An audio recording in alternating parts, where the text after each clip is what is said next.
Alright guys, so I've just unscrewed the top end. This thing's toast. We're not even going to worry about that. The two came out, just unscrewing them. Two are still in. We're going to remove these.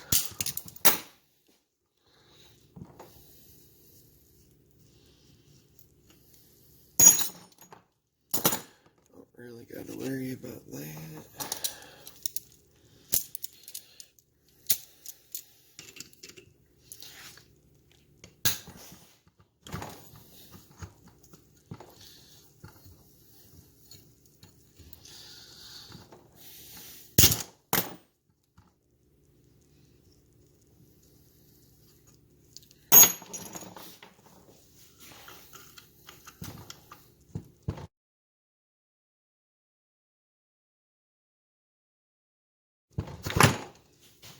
Alright.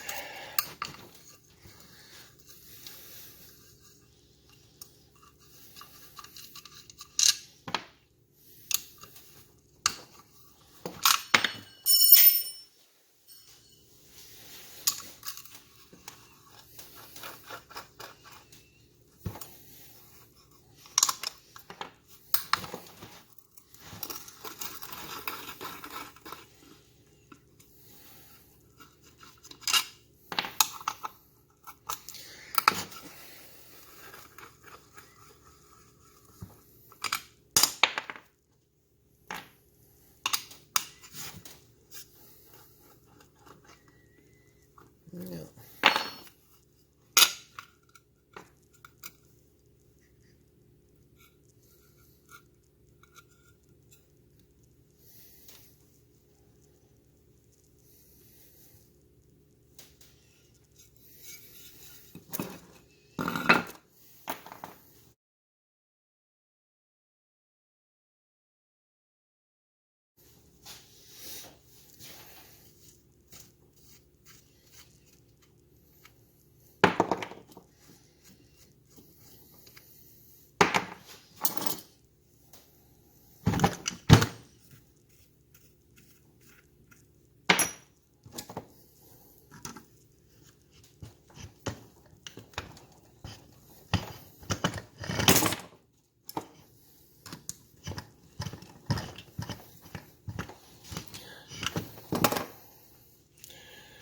Not gonna reuse these anyways.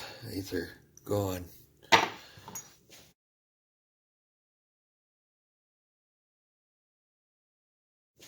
Might reuse some of the screws and stuff.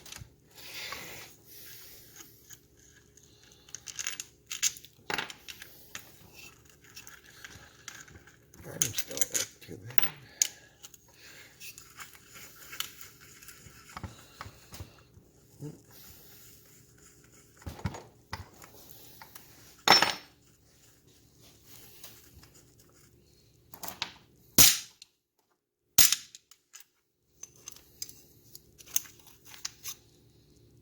It's not bad shape. Alright.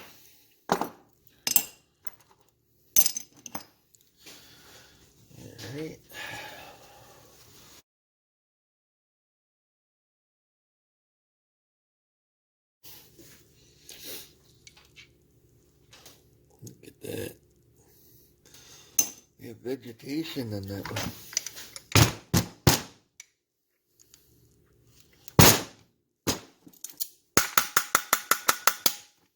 There we go.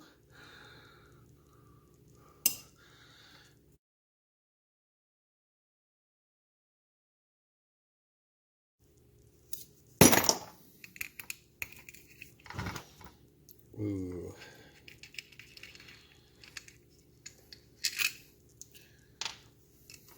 That's different. That came in the mail.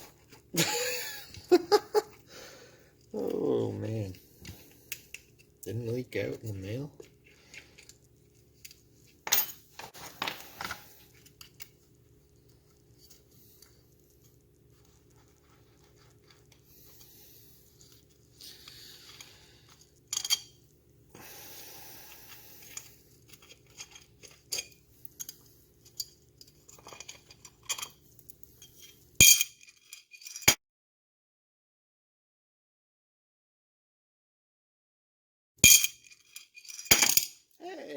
a Magneto in there. Okay, that's a surprise. I just assumed there was not one in here. Let's see if this one's any good. Doubt it. You never know.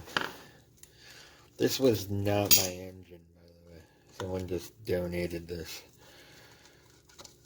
They had it, started having problems. They full throttled it, basically till the rod came out of it.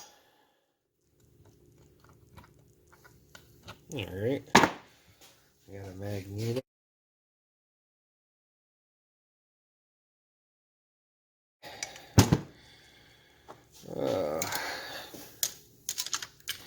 This one gonna break free. Let's see. Yep.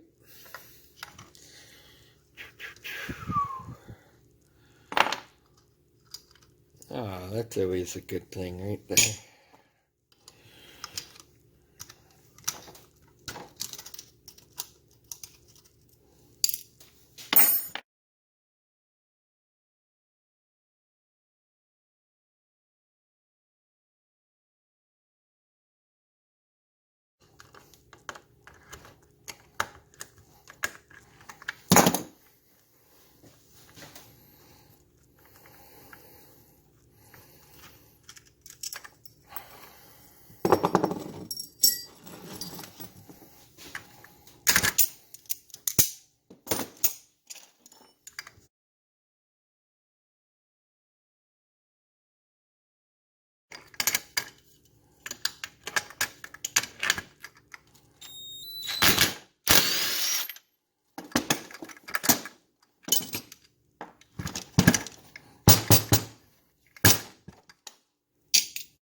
Well, that was barely holding on.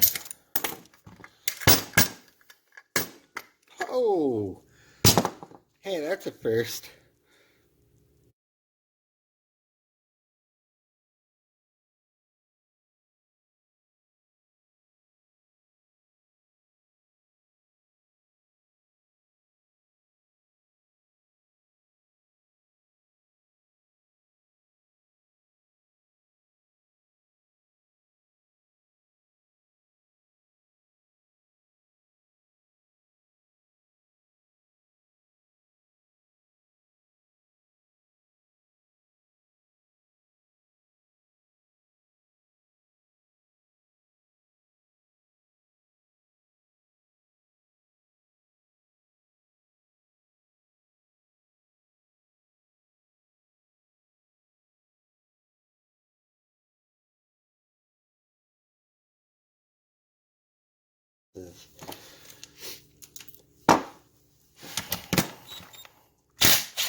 The threads on this are a little bit funky. Let's see if we can grab her this way.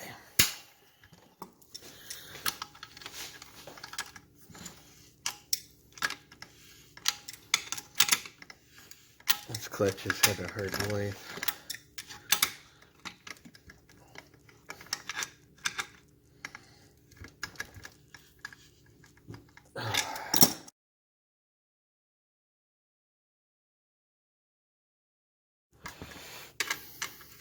Let's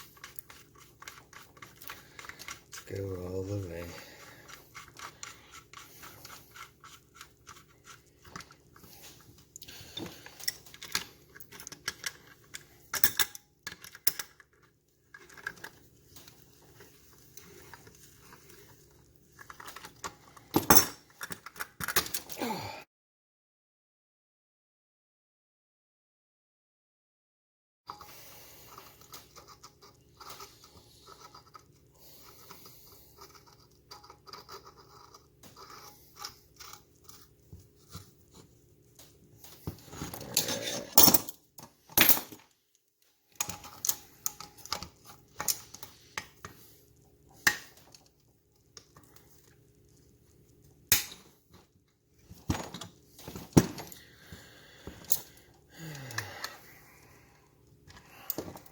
this in.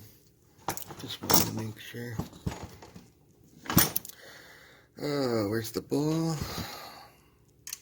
Put that in. Wrong one.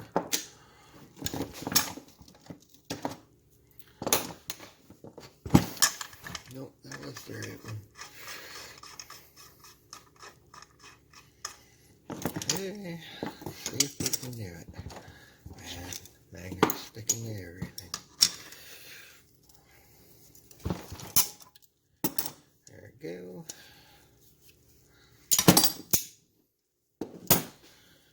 Alright. Oh, is that the first one that's ever gonna stick? Oh, it's just slimy. Alright.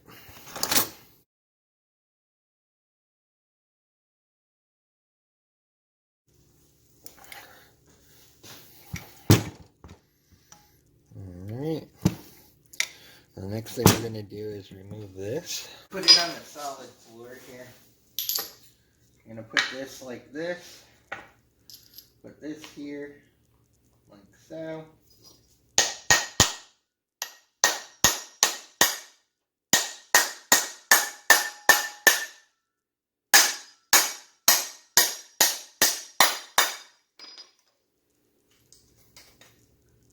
We're on the pin. Alright.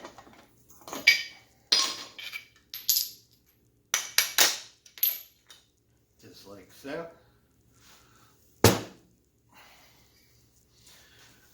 Really, the easiest way I found is you put it in a vise so that the two jaws just rest and you knock it through. But just don't have a vise at the moment. Let's see if I can just do it like this quick.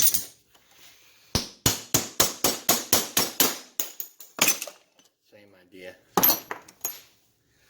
So, alright, that's all the bearings.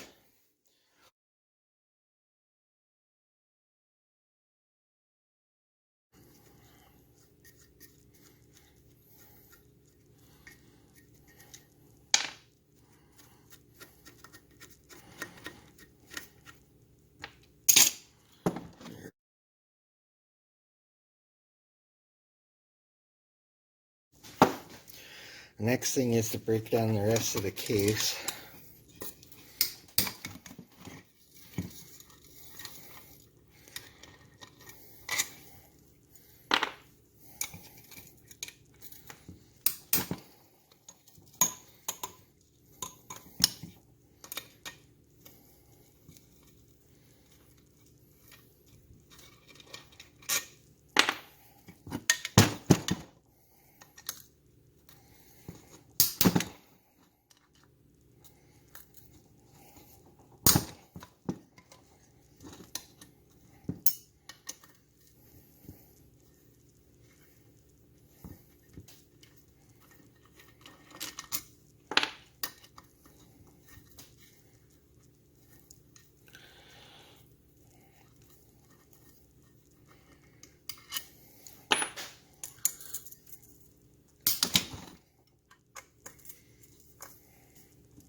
Those are in there.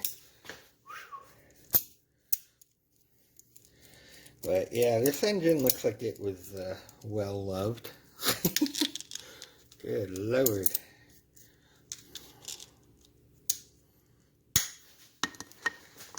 Let's do the old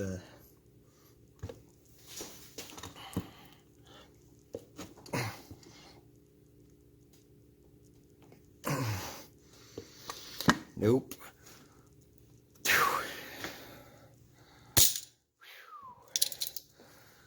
Well, those are going to be a little difficult.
that mess to the side.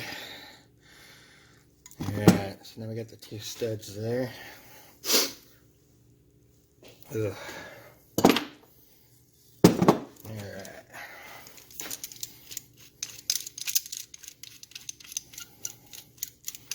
Well, at least you get to see how to do two studs quick. That's the easy way. Those heads were screwed though, so wasn't gonna mess with it that long.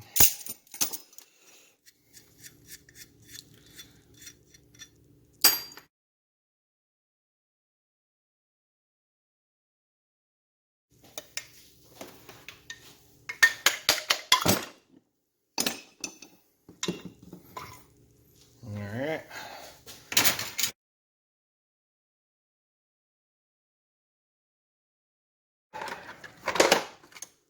There we go, little flathead. Just work that up around, they come right out. Alright, we got another socket. So, good.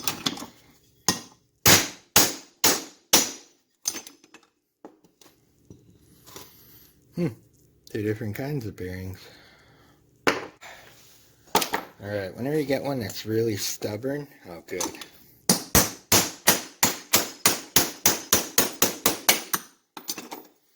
We'll get that bearing out.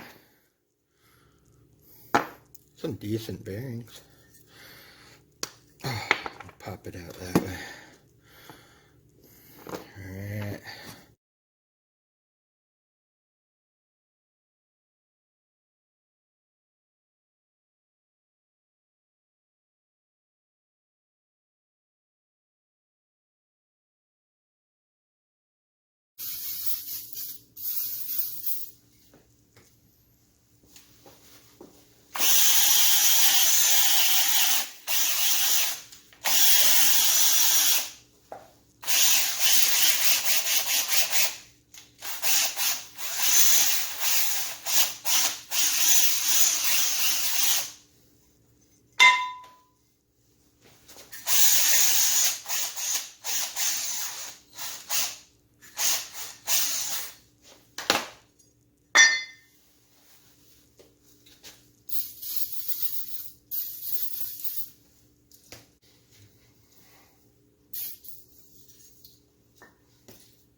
Alright, so now that I got this cleaned up a little bit, what I'm going to do is clean up all these mating surfaces.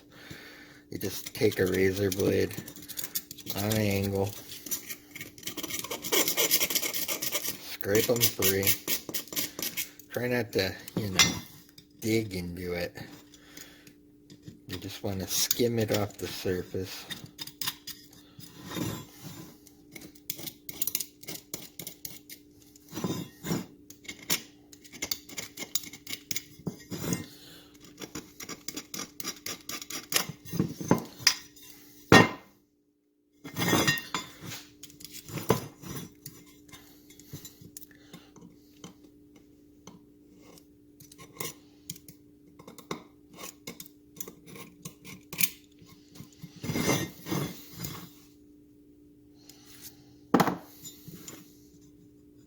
Oh, that's actually a cast defect.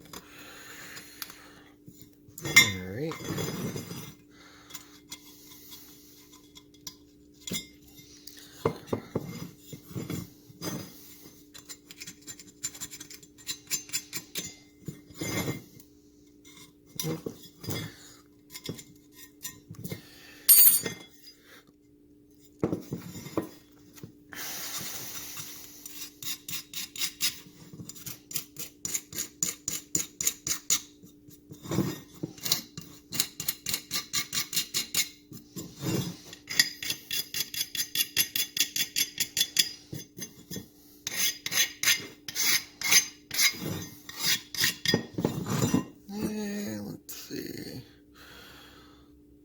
clean, all good.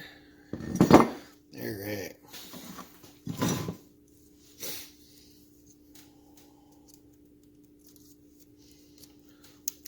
Alright. Alright, for this next part, I'm going to reassemble these temporary. So we're going to surface the top of this a little bit.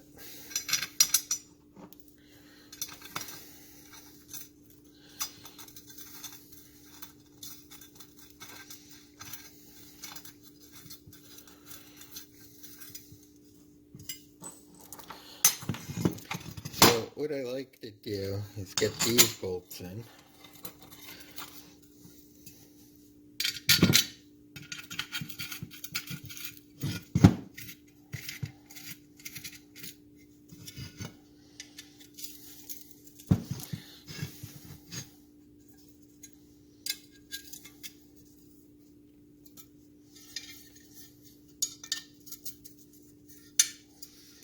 And the two halves being just directly together are fine. So usually I put one about in here.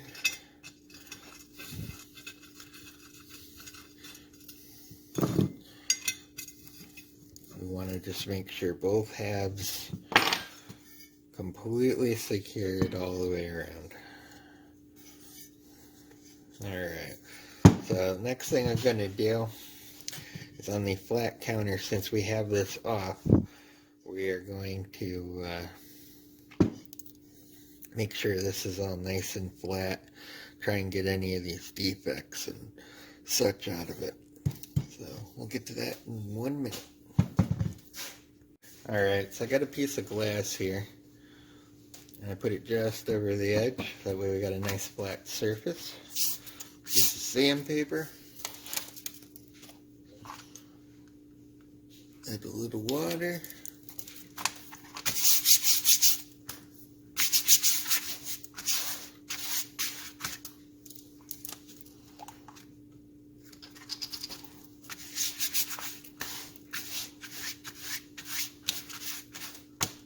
Alright. We're going to just hit this surface.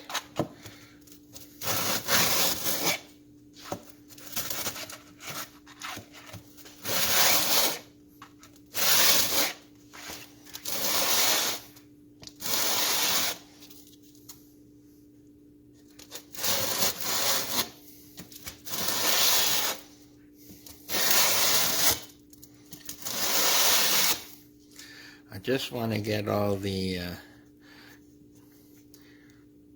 little ridges and stuff off it. It doesn't have to be, you know, mirror finish here.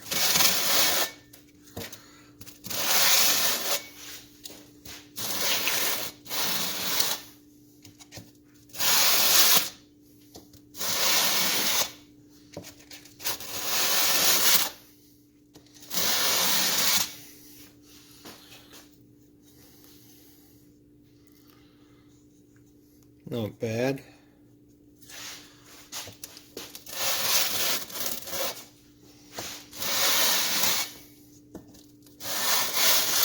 You just want to take your time and try and go in each direction a little differently.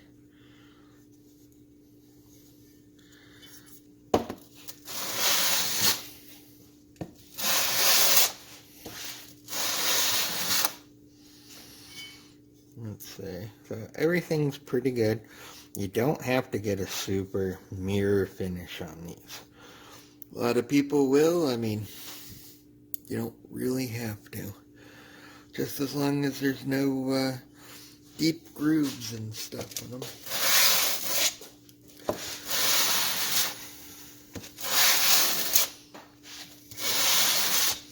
Normally, I like to go like this.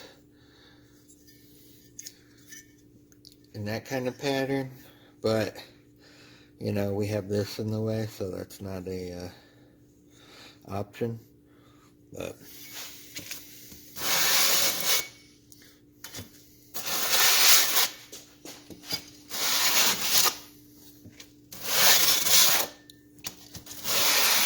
object is to keep it as flat as possible while you drag it in the different directions, but this will definitely be good.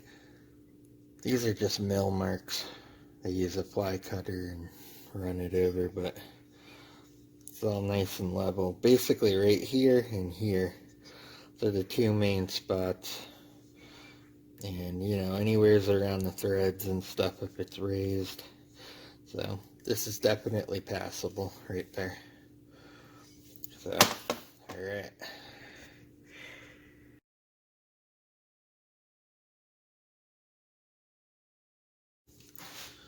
Alright, so here's the part about the crank. We're going to split it. I have a 2-jaw gear puller on here. I'm actually going to use an impact gun because it makes this quick. But it's on the pin, and what happens is it's holding onto this one web, and as this goes forward, it's going to push the pin out. This crank is destroyed, so we're going to redo it completely.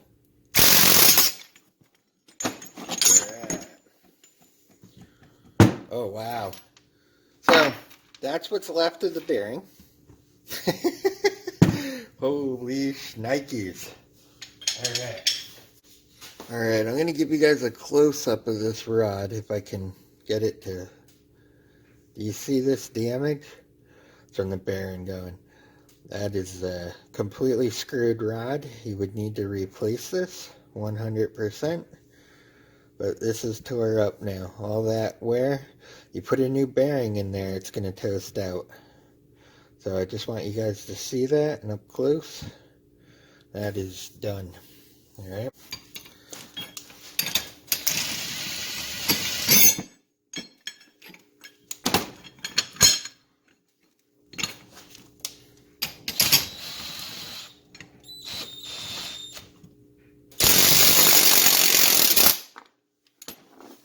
Alright. So here's a close-up of the pin. If it'll focus. You see that scarring?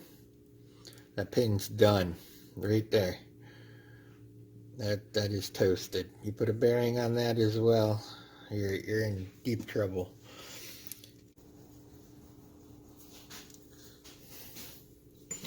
Now that we got our crankshaft here, alright, we're going to take this pin. I had a pin out of one I used. It's in really good shape. So what we're going to do is put it in, like so. I'm going to line it up.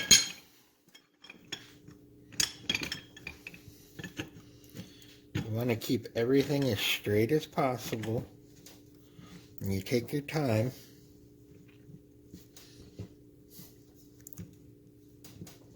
Alright, looks pretty good.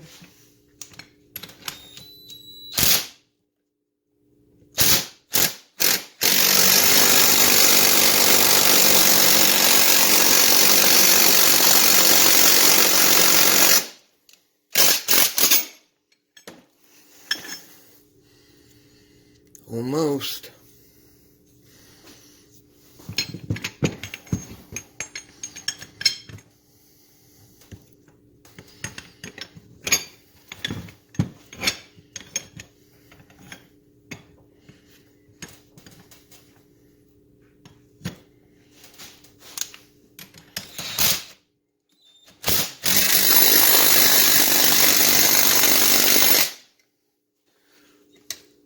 Once it's flush right there, we're good. Alright, so as you can see, we're nice and flush. If you go too far, you could always, you know, put it in, but, you know, you just be careful, nice and flush, so we're good there. Alright. Now, I'm going to put in a brand new AF80.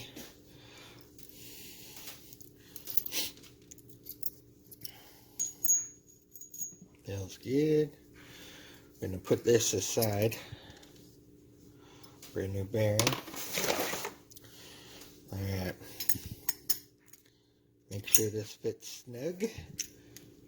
No up and down play. Side to side won't matter. This one's actually really snug. Nice.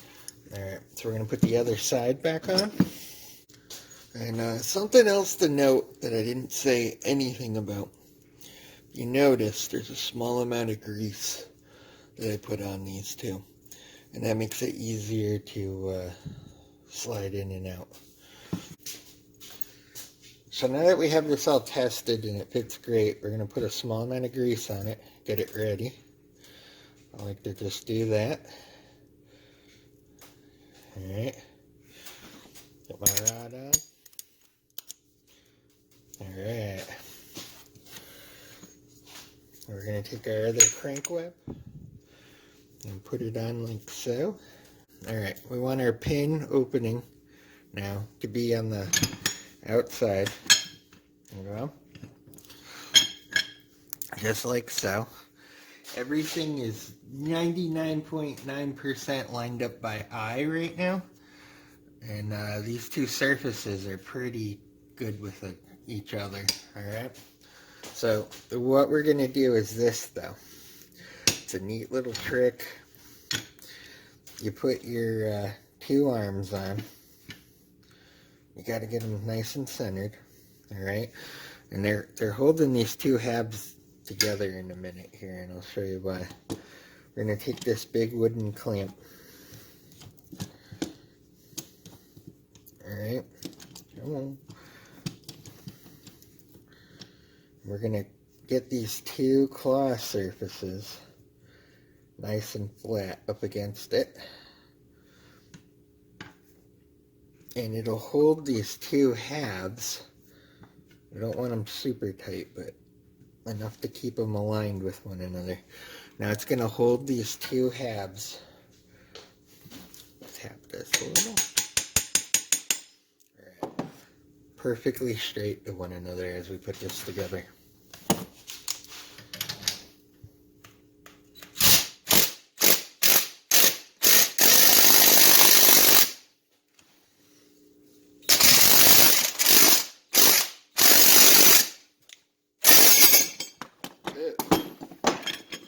So now when you go to do this, this is 99.9% going to be right in the ballpark of what you need.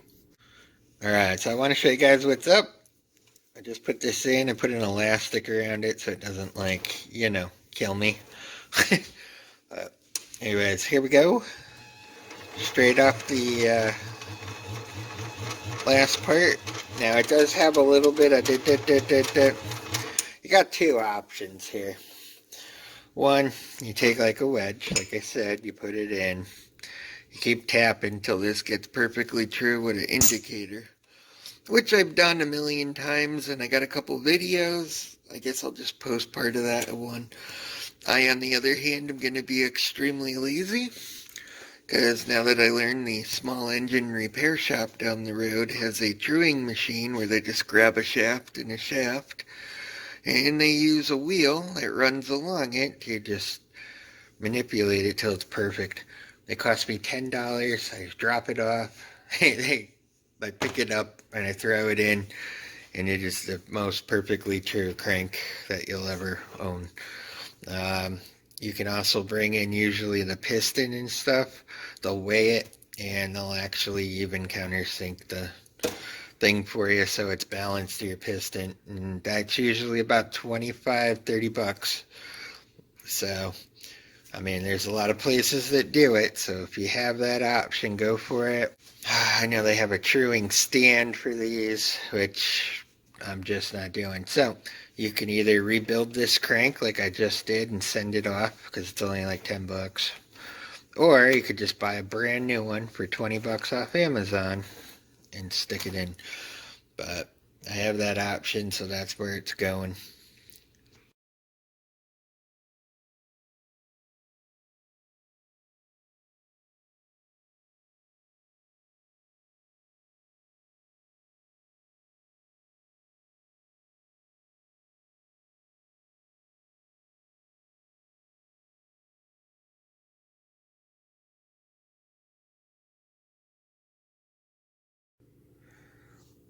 Alright guys, so here, let's talk about the bearings.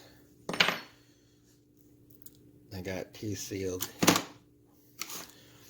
So we're only going to need these 3. So yeah, this is a resealed bearing. I got these brand new in something, and one of the seals was messed up, so I buy these and then put them in to fix the broken grease seals. So a lot of the kits come with, you know, smashed in ones and stuff. So let's talk about bearings now. Now the 2 bearings that you're going to want in the case before you go any further is this one and this one. This is for the crankshaft. You will only have it sealed on one side. The open part will go in this way in both of them. Now why is that important? Well, when the air fuel mix that has your oil in it gets in here, it'll hit these and lubricate them. So, and then as far as these go, we'll have a sealed bearing in there. And I'll explain why we only do this one in a minute. Now, you got a couple of options for getting these in. The main one people like to do is take a big socket that basically matches, you know, the outside diameter here, and you can tap it in with a hammer. You usually get a little one. And keep going.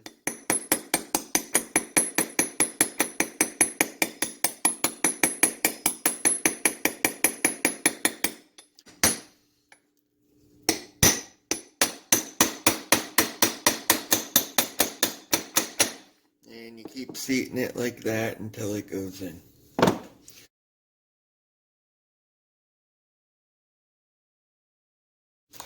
The second way is you actually get a bearing tool. And this is for hitting them.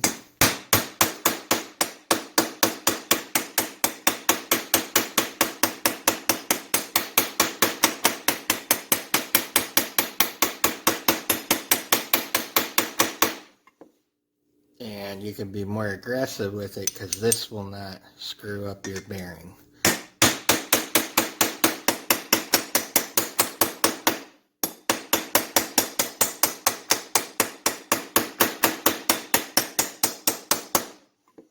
Okay, so you can do that, and we'll just finish this up.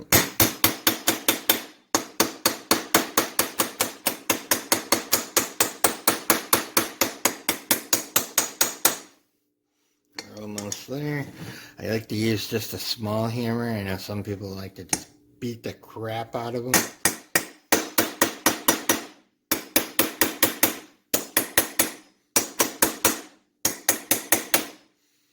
See, we're getting there.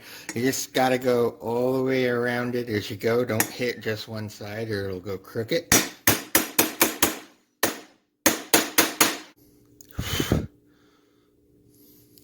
Oh. Nope. It's fit perfect. Right up to the edge. You don't want no gap in there.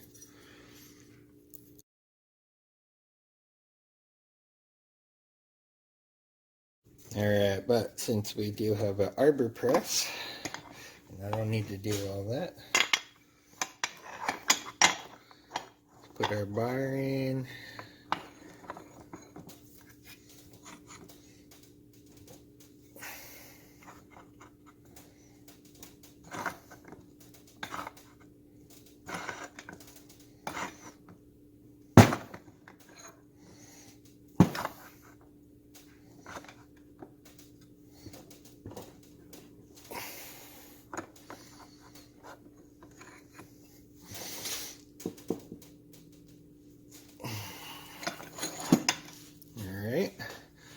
It's all pressed in.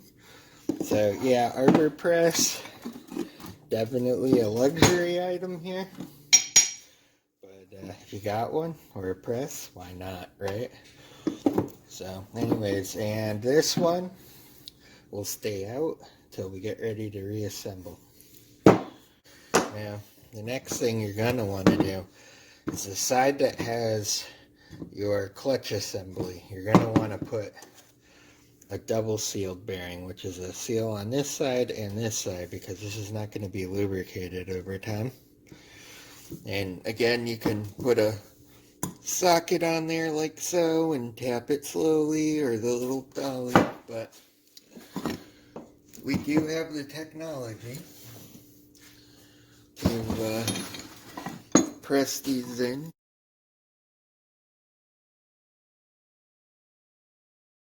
Alright guys, so we're going to rebuild this. Here's the crank I just did. I'm actually going to send this off, and I have another one that's already done. This one was rebalanced a while ago. It has a ZL40mm in it. The only difference between these two is the AF80 and that has a little bit of weight difference.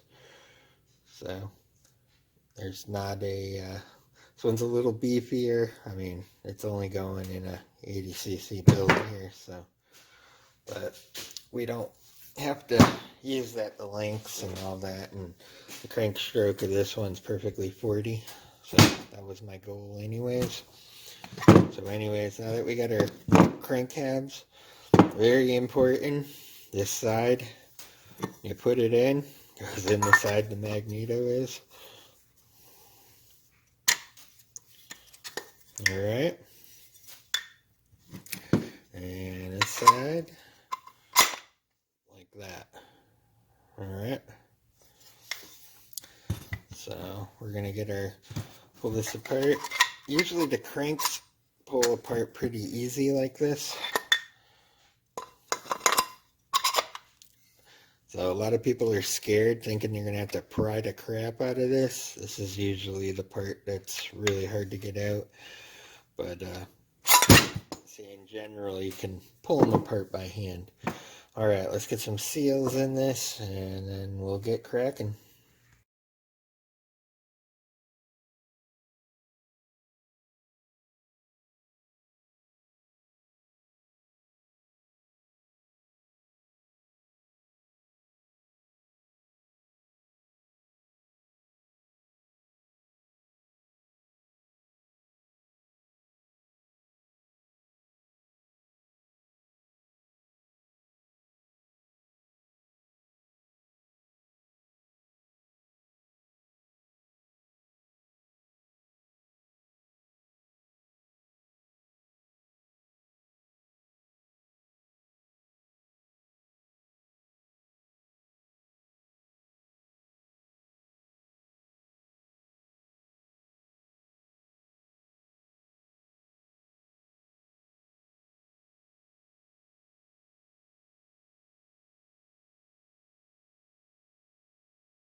Alright guys, so we're going to put the crank tabs together.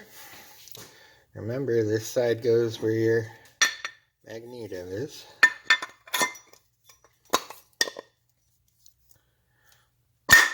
We should be able to slide it right together like that.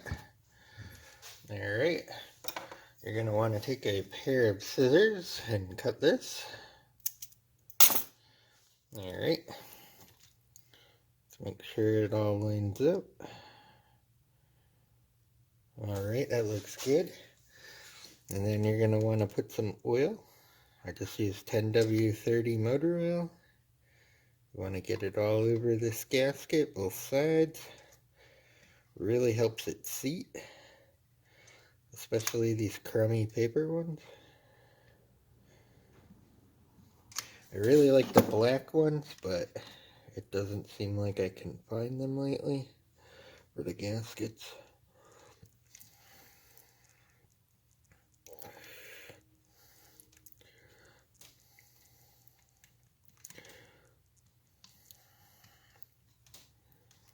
Alright. I like to do it just till the whole thing changes color.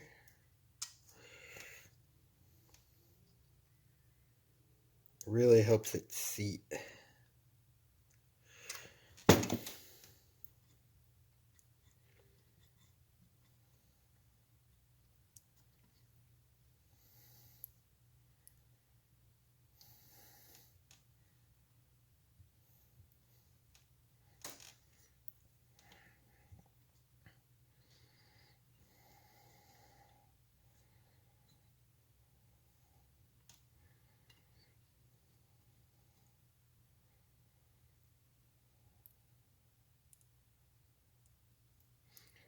The other thing that oil does too is it helps hold the seal in place while you do this.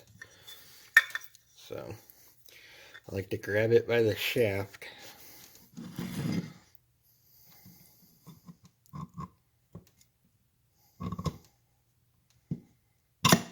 There we go.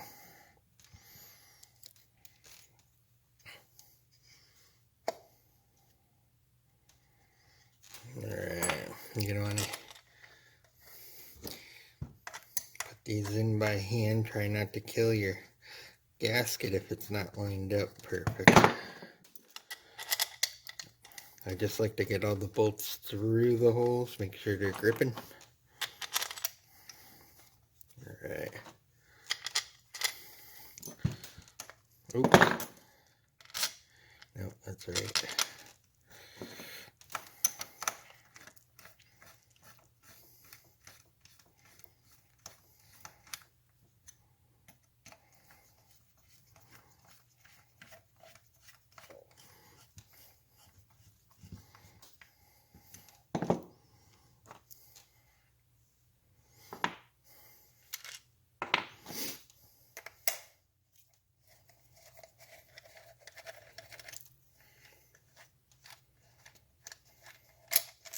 Forgot that one. It's going to be different. And this one's slightly shorter. Yep.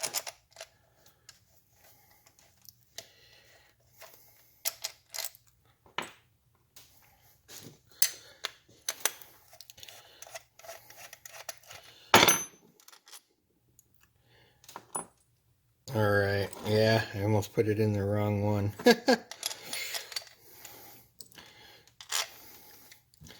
Alright, now this older one, I actually had to grind the bottom off a little, because I'll explain that in a minute.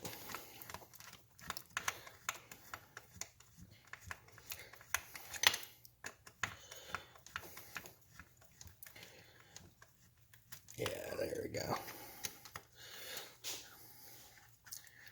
Just below it. Okay. Put one of these in.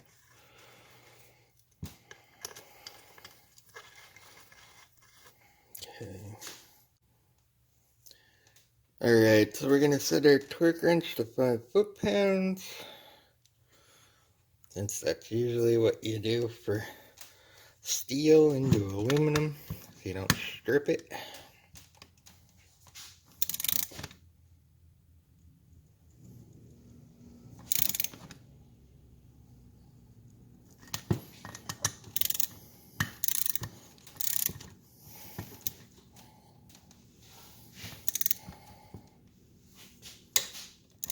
There we go. It's 5.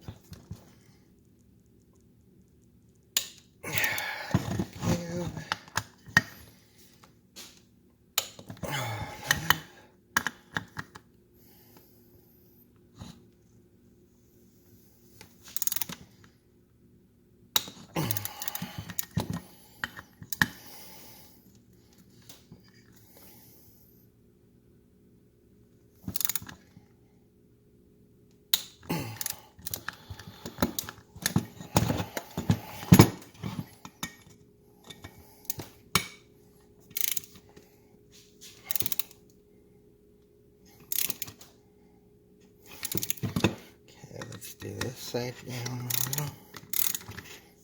There.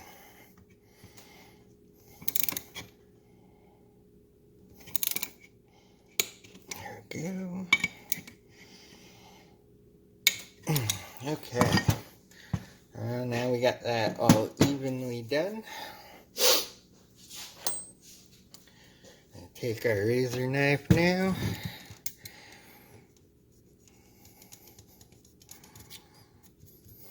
And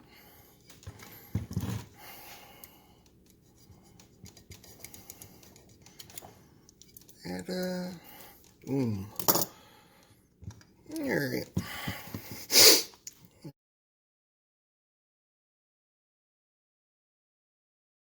Alright, so I got my piston here, and the rings on this one already came on it. So, I'll show you how to put rings on. Alright, so you want to put the rings on. Now it's important to note there is a gap with a little cutout.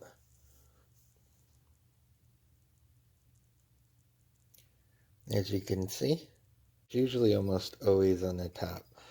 So you want that gap to match your pin while it's sitting in the slot. You put it on upside down, you're going to have to take it off.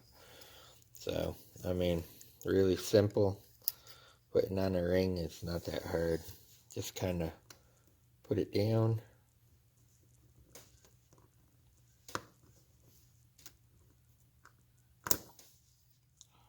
And that's one. Just like that. Alright, so make sure your ring's the right way. Put it on. Pull it around. And simply just slide it right up. Just like that. And I know there's little tiny scratches. Honestly, that isn't going to hurt anything. But, you know, some people are paranoid with that kind of stuff. So, is what it is. But that's the simple, easy way. But alright, so this is an 1800 grit sandpaper for nails.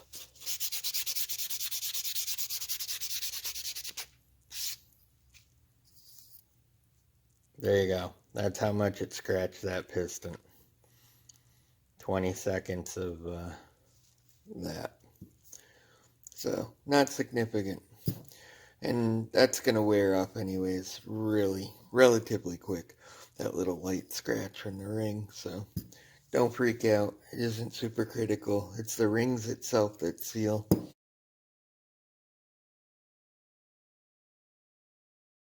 This top is pretty atrocious.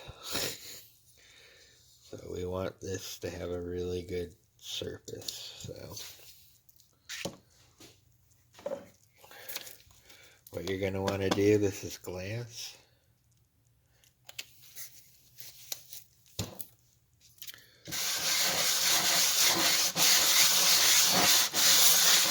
Alright, so we're going to take it and go.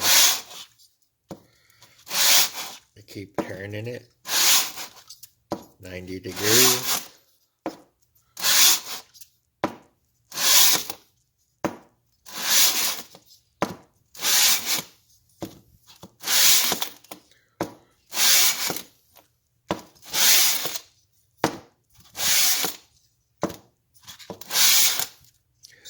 Take a look, it's getting there.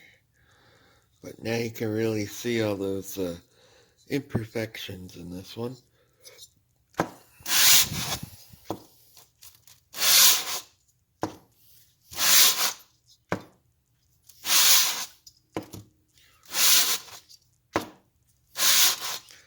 You don't have to push hard, I'm just dragging it nice and easy.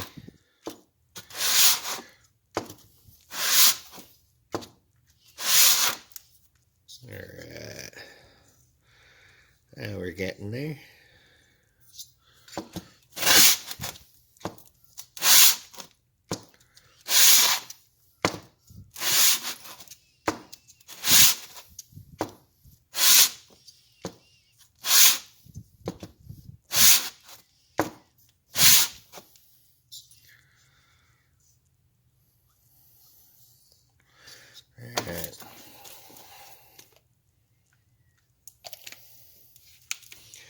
So one thing to note, you don't want to do this or that or any of that crazy stuff, because then it gets uneven. Just go just like this.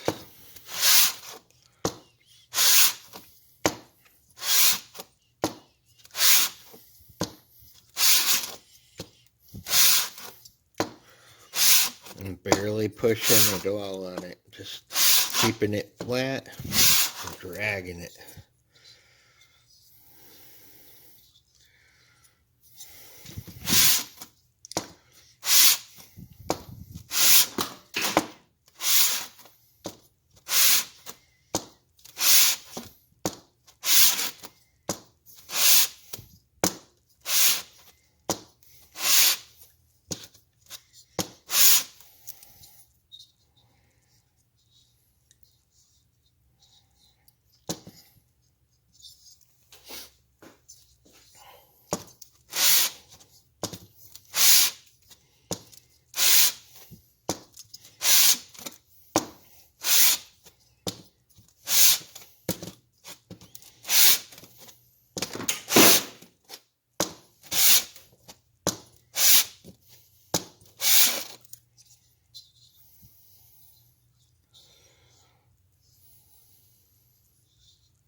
Alright, so the area out here doesn't really matter so much. It's only going to seal between that whole edge and there anyways, all the way around.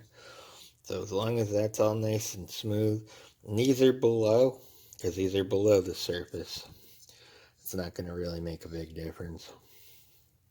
But yeah, you want the cylinder wall, that little bit of aluminum, nice and smooth. So we're going to call that good for this one.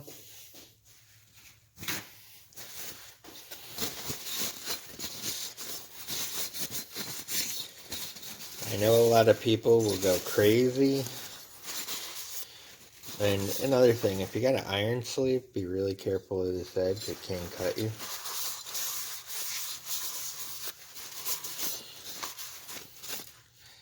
But right there, you guys can see, that's 400 grit sandpaper. That's all I'm going to do, just like that.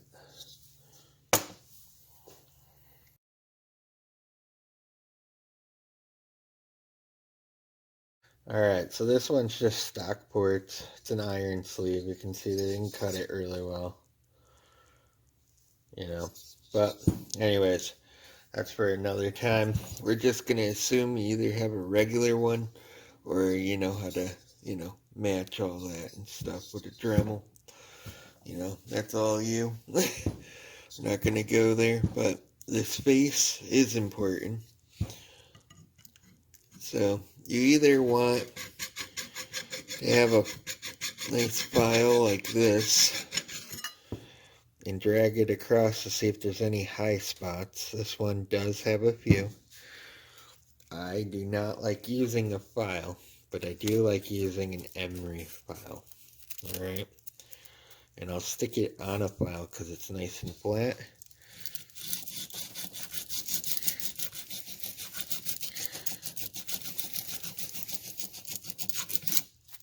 And I like to see how it does. It's not bad. Then we'll go from this side.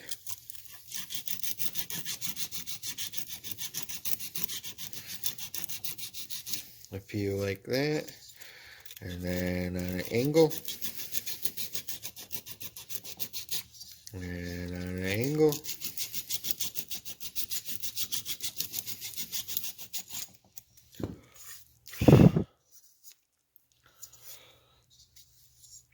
And that gets all the nasty little sludge off the surface there. Yeah, as long as you know, I can see this one was actually marked out for the other size studs. Kind of interesting.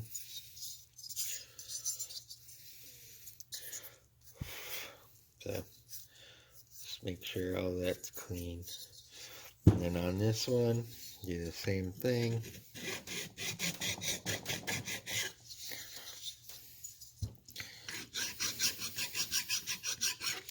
Alright, so there's a reason why I don't like using a file. Alright?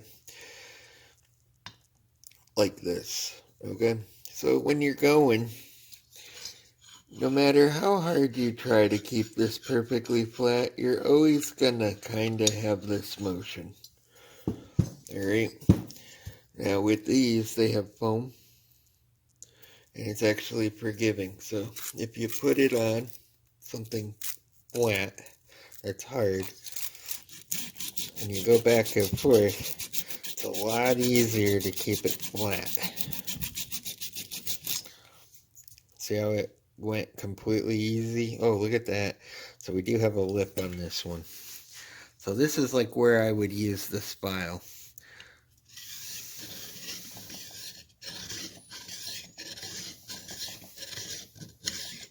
Alright, I got that lip down a little there. And now I'll take my emery file.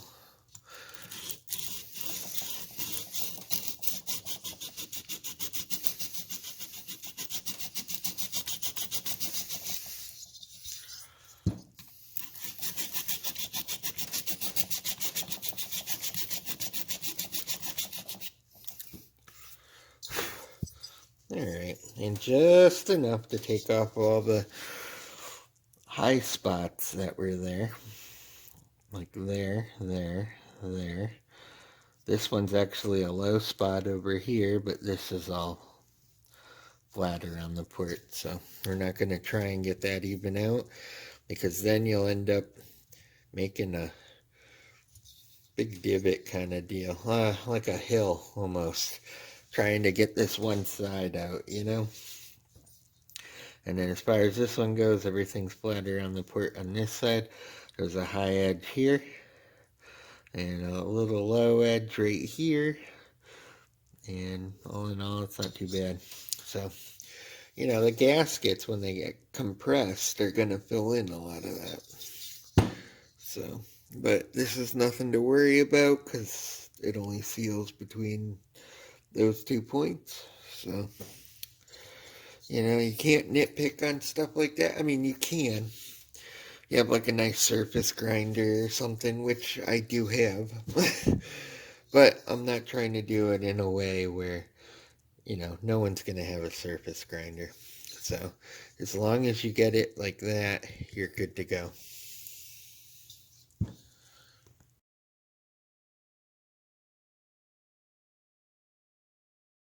Alright, so the motor that I got came actually with this old coil. I have a brand new one that's going to go in it. But we'll put that aside. Actually, we'll keep it right here. Let me show you what I got. I do not have leads for my meter at the moment. I ordered them and I don't know where they're at. I can't find ones that fit this, so we're going to kind of do the old screw in the hole method. Alright, let's make sure this is working. Okay, overload. So here's a good coil.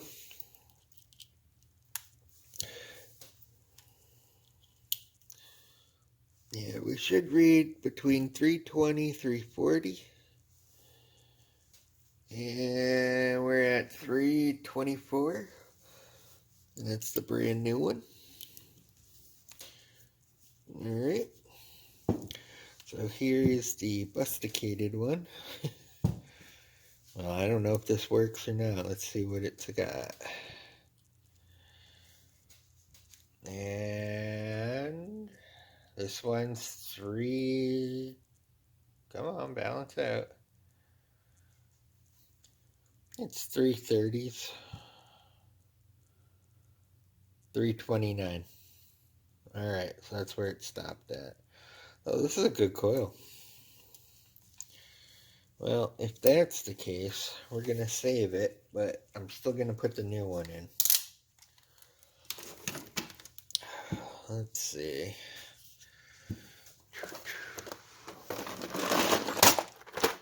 There we go. Alright.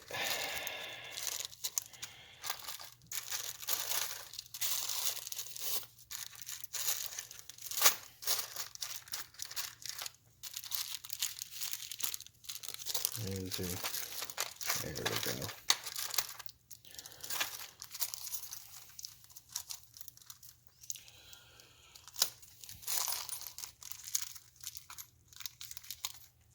Alright.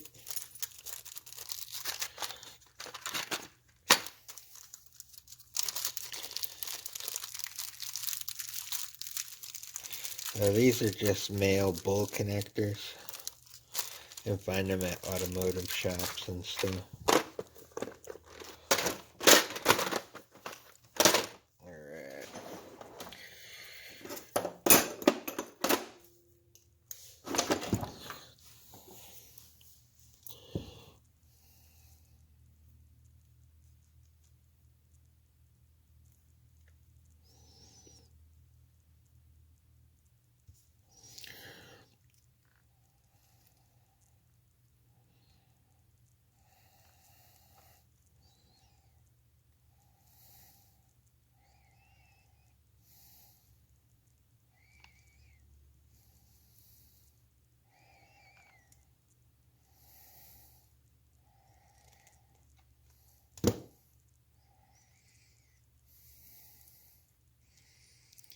Alright.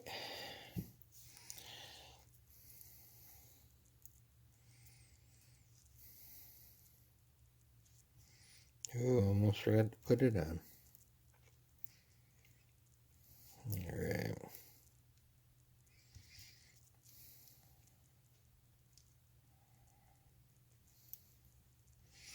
So yeah, the front smaller one is actually for holding the wire. And then the back ones are actually for gripping the wire casing.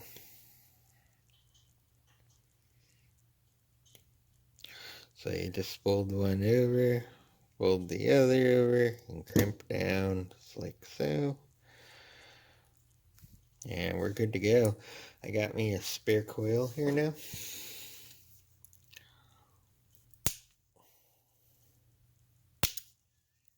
Alright.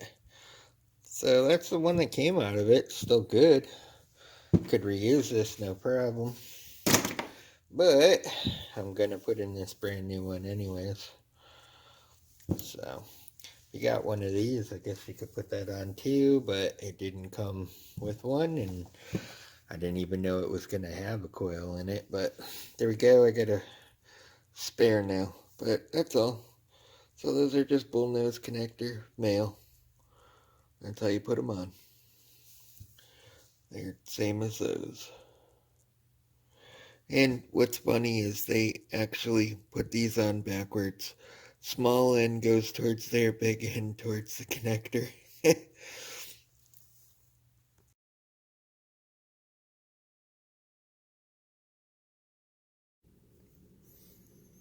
Alright, when you're doing this, make sure your pin side, the side with the threads on it, goes towards your clutch basket. Like that. So, what you're going to want to do is get this fully seated on.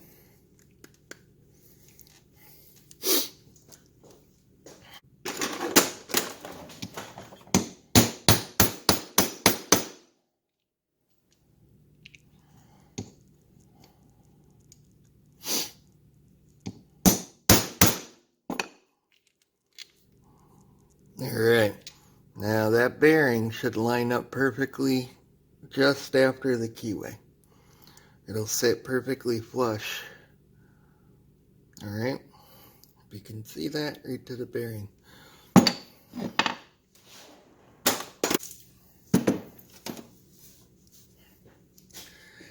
grease this. Makes putting the bearing in a heck of a lot easier. Alright.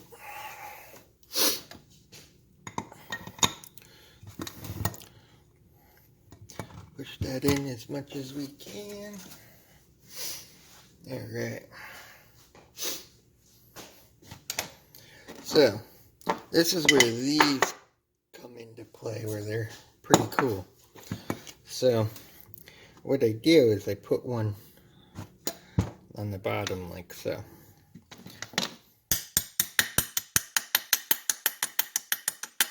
Now that bearing's got something to push on all the way around without pushing out.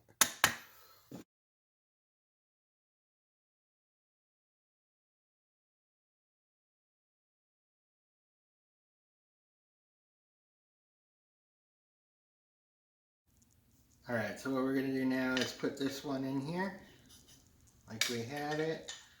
One on the top. I'll put this down. I'm going to take a socket, drive this home.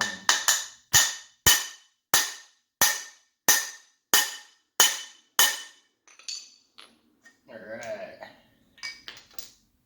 So we are cool. And right up to it. Alright. So when you're done, that keyway should be dead even with the bearing. And on this side, it should be just below it usually. Alright. So we are fully seated. Let's continue.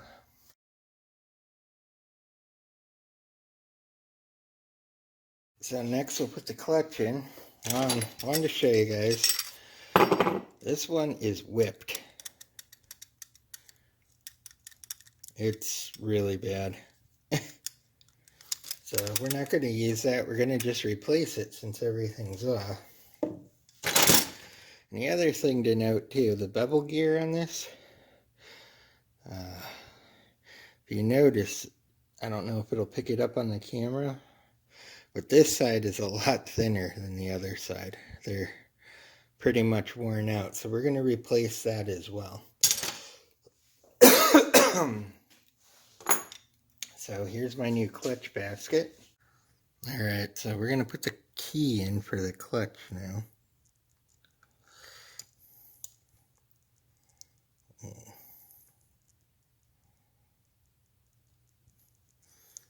Nice and flat.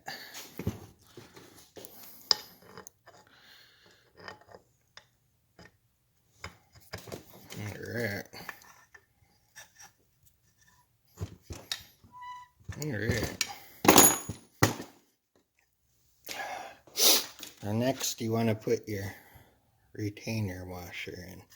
This helps keep the nut from slipping later.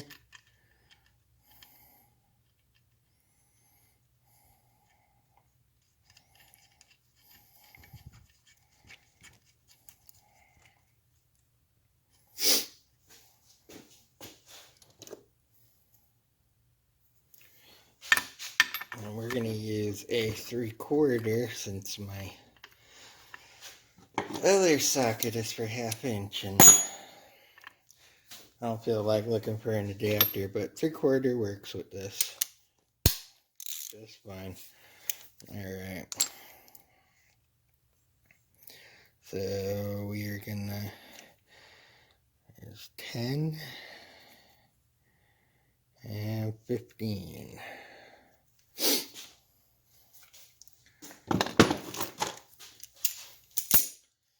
The best two ways I found this is either you can lock this up by the pins, like so, or you could put the sprocket in and lock it up that way. Either way, doesn't matter.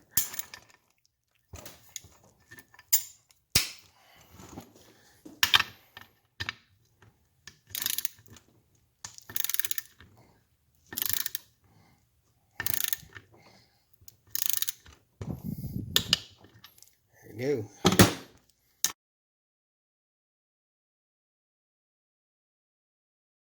This is the old crank seals. Neither of these actually seal, and I'll show you this one's really bad, but I'll show you that on the other side. So all this stuff's going to be replaced. Crank seals are super easy. I probably should have done it before I put the clutch on there, but it doesn't really matter. It's not in a super bad place or anything. Alright, a little bit of oil on there.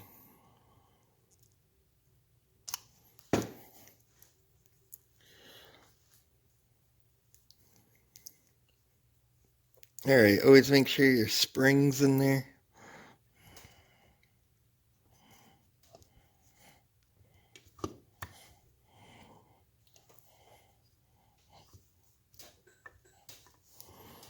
Okay, seat it right down in there. I'm going to use a socket.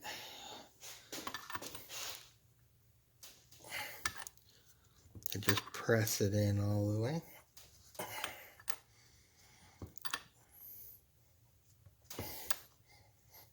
Just want to make sure it's all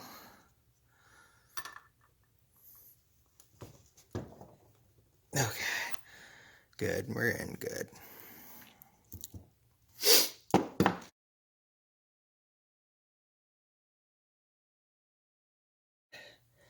So what we're gonna do next is put our key in.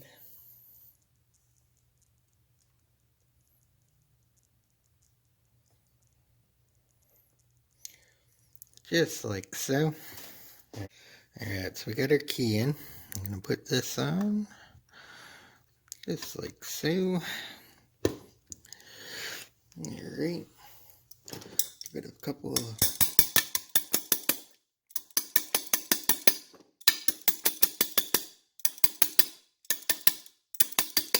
just to help seat it. Alright, you're going to want to put your retainer washer in. That helps it so it doesn't undo.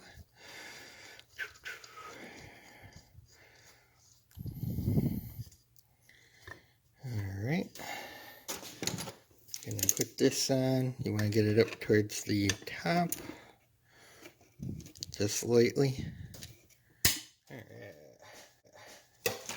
Going to take your torque wrench. You know, all this stuff is just common sense. You know, you don't need a torque wrench, but if you want to know what it is, this one is 10. Alright.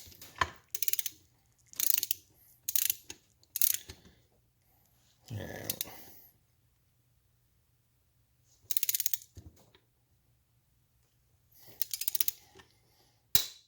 There we go. Alright.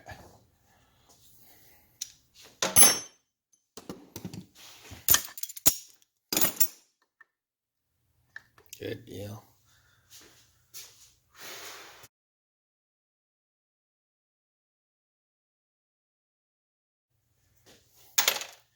These are just glazed. So, we're not going to reuse those, but we are going to put in these nice green ones. Like so.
Alright, so here's the old clutch plate, and it is glazed.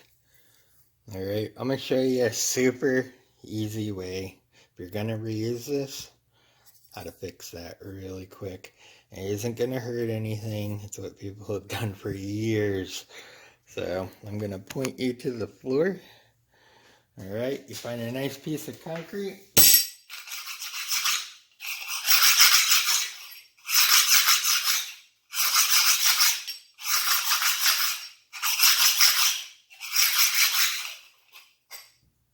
Just like so.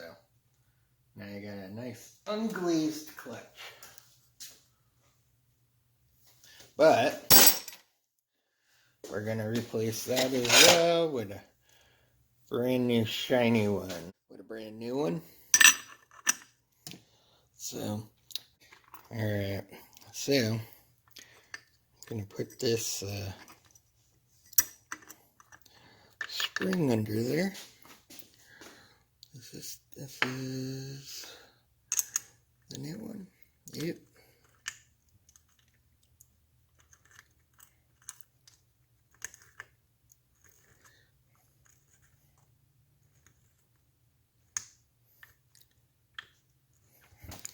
Alright, so we got enough to hold everything in place there. Alright.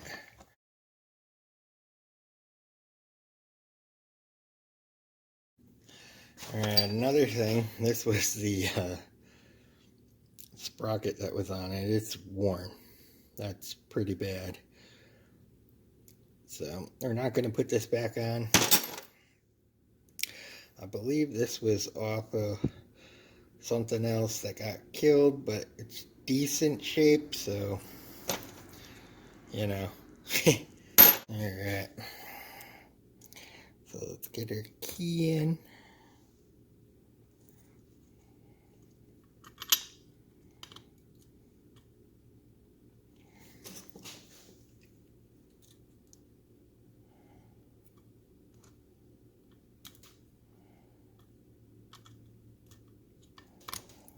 There we go.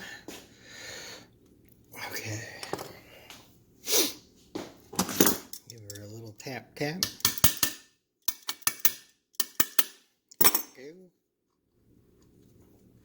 Good. Alright. Put our retainer washer on.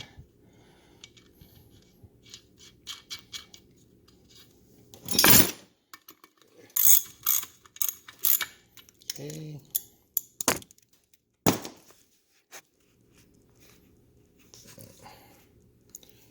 Alright, give it a little bit of a turn in here. Get it started. There we go.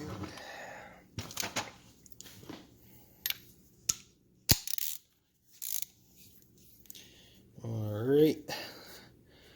So the correct is 15. Right there.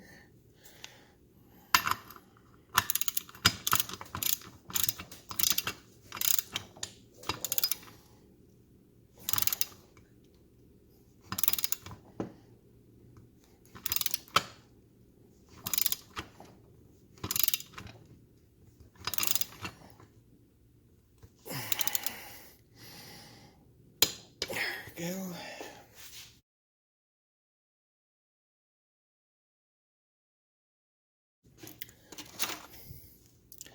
Now these were in pretty good shape still. And don't forget your ball. Alright. Gonna put some grease down in there.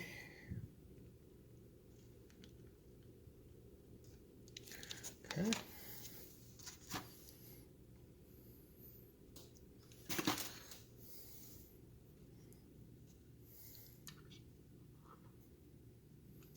Just like so.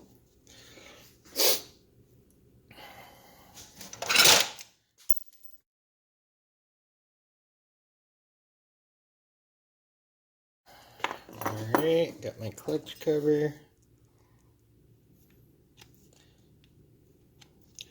just like that. This is why I like the syringe so much if you do this a whole bunch of times.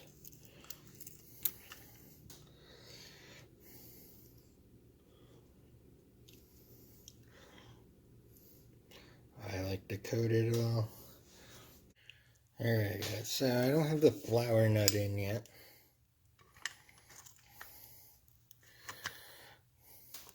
So this cover,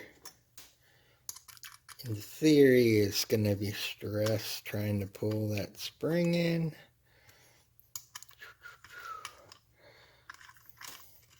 Which I really hate using screw threads to do. Because that's how we always strip these, trying to pull that thing in. So we're going to just hand tighten these a minute. Alright. So you could pull them all the way in with the screws and that's fine. I, on the other hand, like to use a clamp. And just stick it in the middle. Give them all a fighting chance not to strip out, because you guys have done this before. Now the reason is my flour nut is still not tight. So it's a little bit of extra stress going on.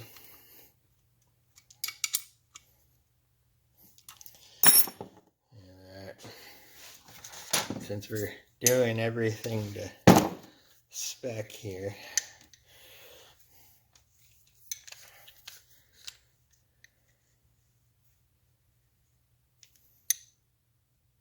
we're at 5 foot-pounds.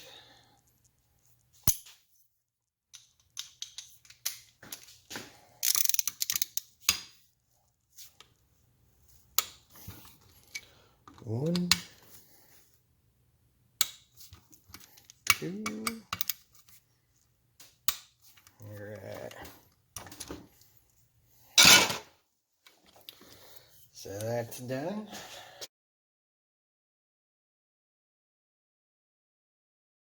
Alright, so we're going to tighten up this flour nut now. Now, what I like to do, take something, crescent wrench or something, put it under the lever, and push down so it's flat. Now fully tighten this by hand. Alright, back it off. 1, 2 notches. Let it go. And that should be it. Now put your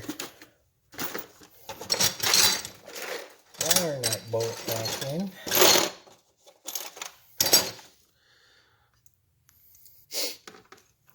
Let me get the correct screwdriver. It's a number 2 Phillips. Just put it in one of the holes.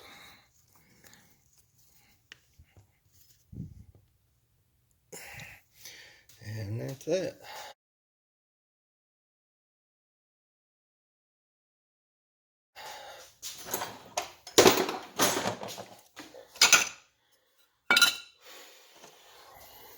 Alright.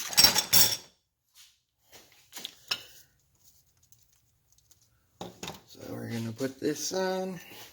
Make sure it lines up. Gravy.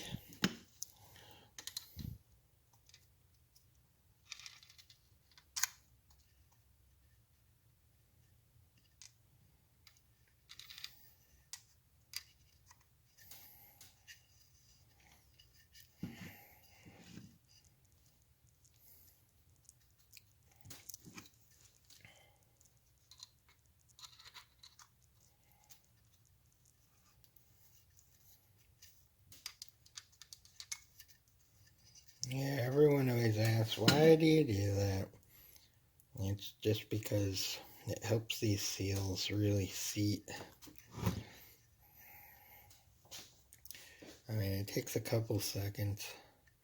And the other thing is later, if you ever got to take it off, it doesn't stick. Not as bad anyways.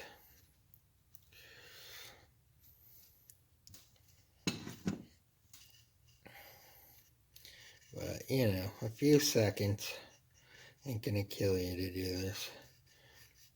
You know, it'll save you aggravation later if you gotta open it up.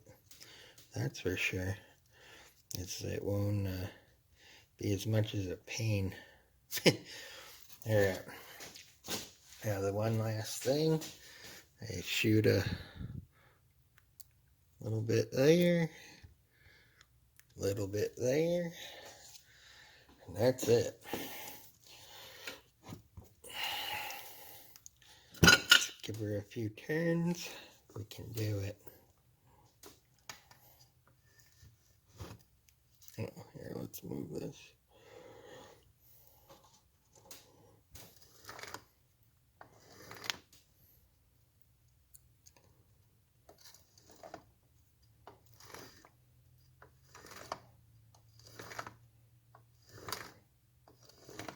That's literally it.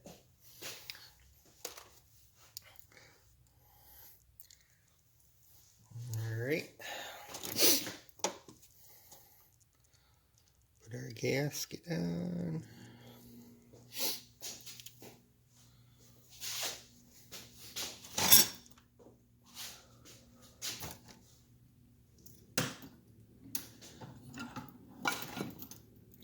Alright, so another thing to note too, this was an old engine. The flower nut catch screw there came undone at some point. And, if you see that, that's usually loose if you're taking this off. So you'll know right away what that is.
Alright.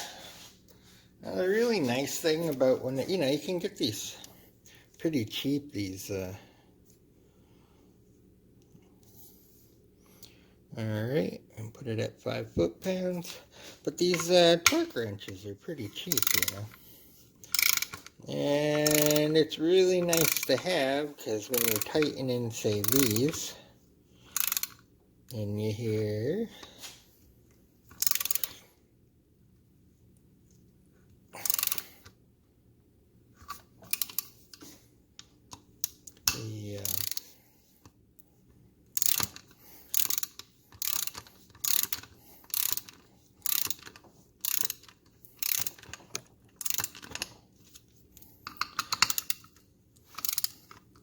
the click, you know, you don't have to worry about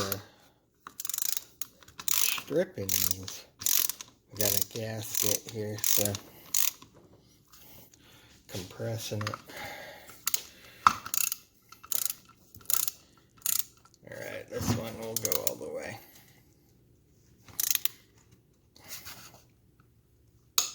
There we go.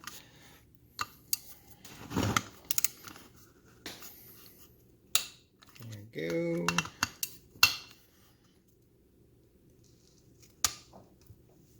That was me. Oh, I just smacked my hand on it. Alright, there we go.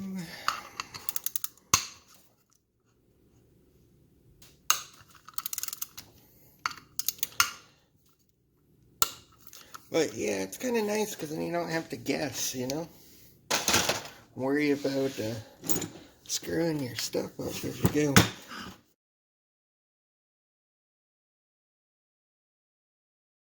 Alright, now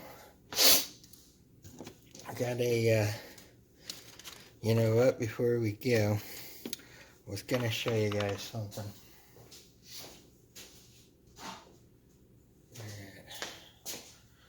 This part here is the same as this, so this is the old seal.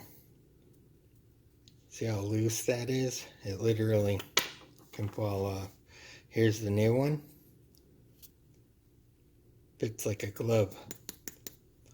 So what we're gonna do, put a little grease on this. Okay.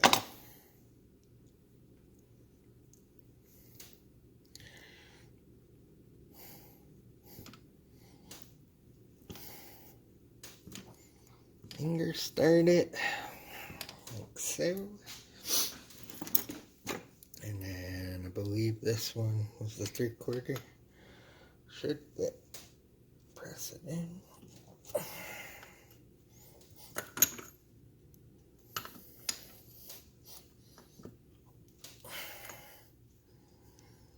It's all good.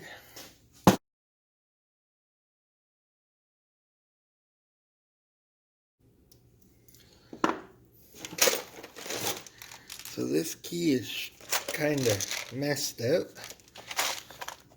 It's got a,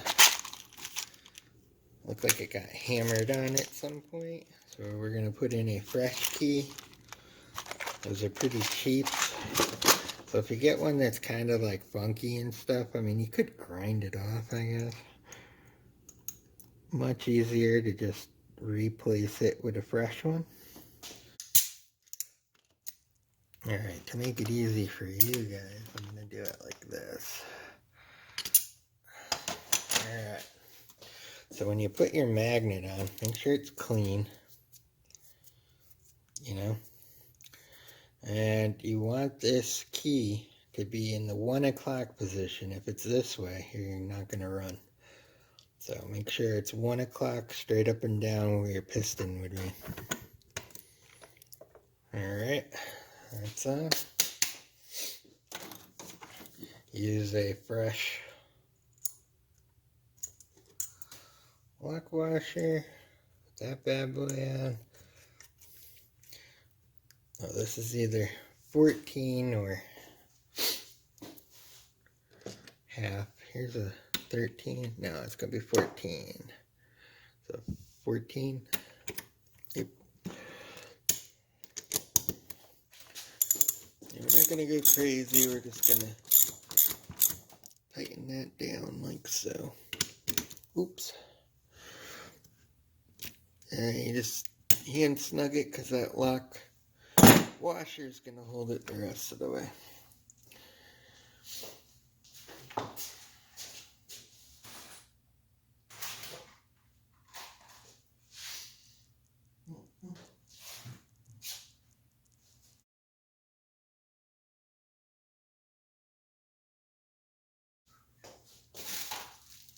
Alright, so the old coil actually was good in this. It was missing its things and we repaired that. But since we're just fully rebuilding it, let's do it right first time. So we're going to put just a brand new coil in. This one's all tested. And always test these things, the ohm value. Because you put it all in, you're all excited. You get a new one, you know, off Amazon. You find out it's a dud. It happens a lot. I've had a few like that, so. Alright, so what you want to do when you're doing this is actually do it like this. Your magnet lined up like that. Alright. put a piece of cardboard, like a gift card, cereal box, something along those lines, and put it in and separate your magneto from the magnet. Alright? That way, you know it's not going to hit. So what you want to do is take your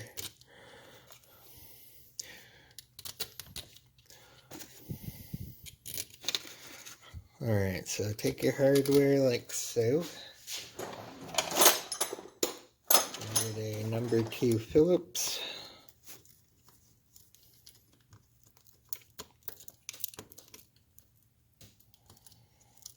Gotta be close. Alright, we got 1 quat, 2 quat, 3, and 4th one. Alright. I actually like a stubby one to do this. Kinda gives you a little more torque closer up.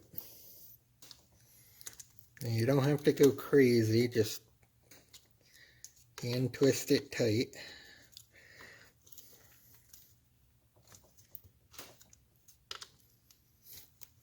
Remove your cardboard, and you should be completely clear of it when it turns.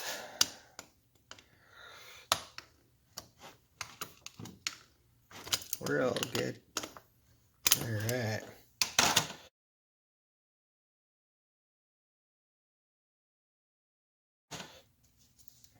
I don't like putting these gaskets on, honestly. I like to leave them off and drill a hole. Actually right about there in the case. Because if you get water in it, these gaskets tend to just hold the water. And that kind of sucks. So, but since it is a stock case and this is how it goes together, we'll put it on. But honestly, I'd drill a hole, leave the seal up. If these get wet, they're fine. If they end up with water in it and they're like swimming, it kills them every time. So I've actually had 3 magnetos die when I put the gasket on it and they filled up with water. But other than that, I've had these swimming pretty much. And as soon as the water drains out, like I've been to the beach, everything, I've hosed them off and they just keep going. They just don't like running when they're underwater inside that case. But I'm not even going to oil that one because I honestly will be removing it after. So figured I'd just be honest with it.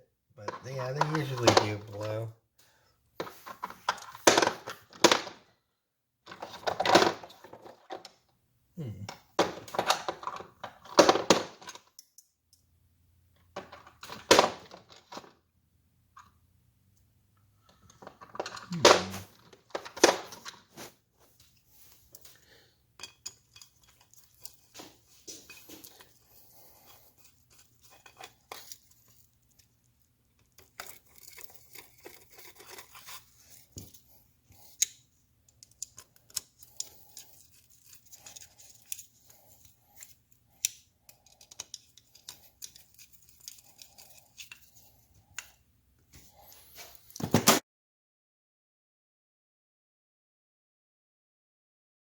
But you put this in one at a time.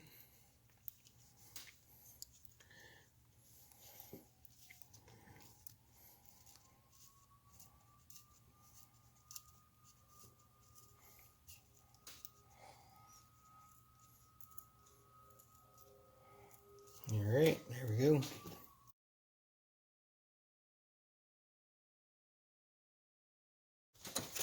Now, next thing I want to talk about, I already did 3 of these. Alright, here's the studs I pulled out, okay? And here's one I pulled out of a thing I was doing the other day.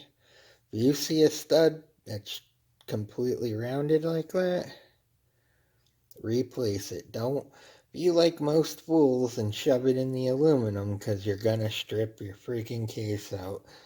Just replace it. They're dirt cheap.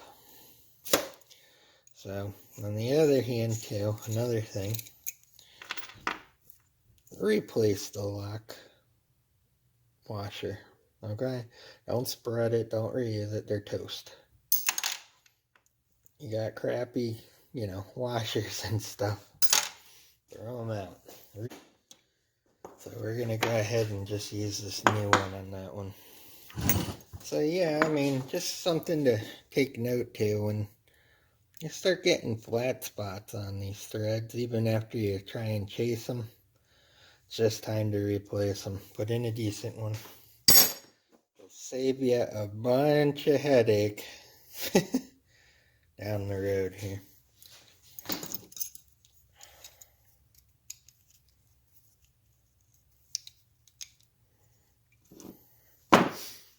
But just for giggles.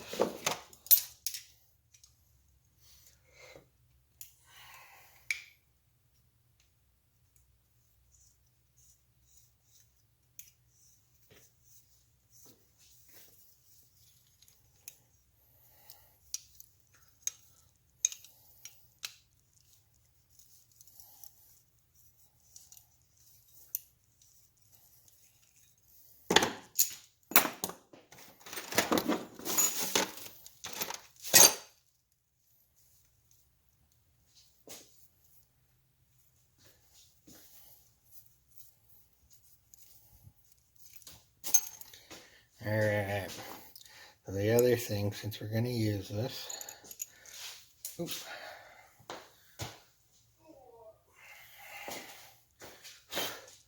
Alright, so what we're going to do is spin a nut on and put the one we're going to actually use on. Alright, do that. 14 mil socket. Okay, just like so.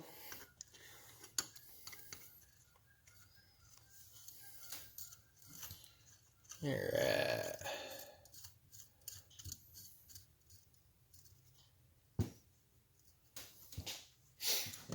And the top nut only.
Alright.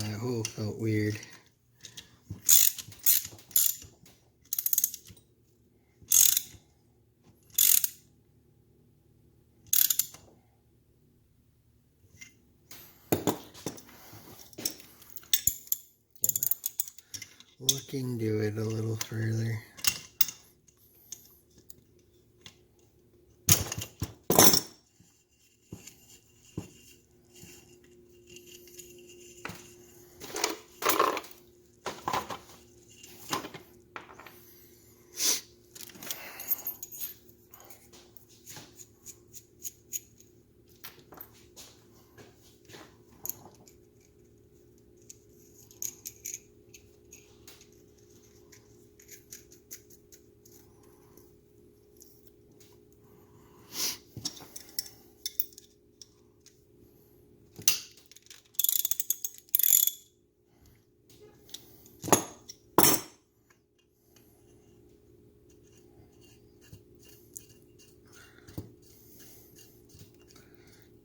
Yeah, it looks decent.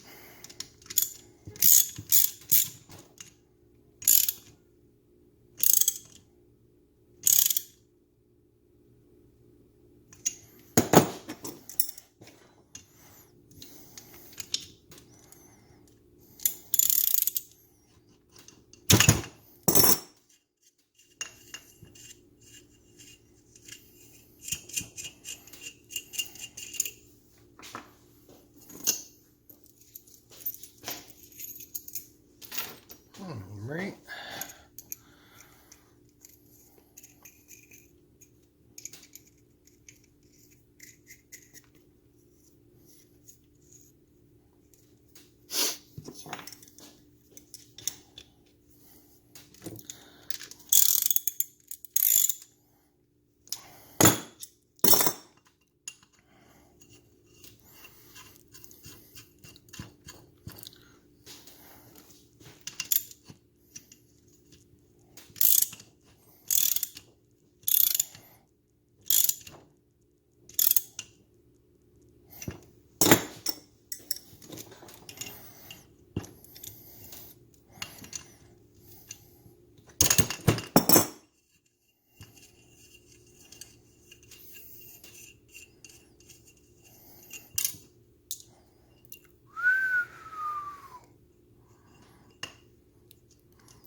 Close one.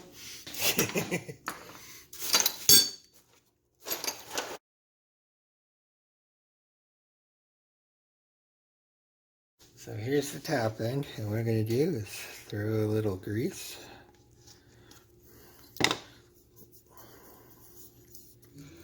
I know, everyone's like, ah! This stuff clears right out as soon as the engine starts after a couple seconds. Gives everything a fighting chance while you're trying to start it for the first time. And take our ring. Always make sure the bent part is outward, not inward. For whatever reason, it'll cut it off. So we're going that way. What in the heck? This clip is gigantic.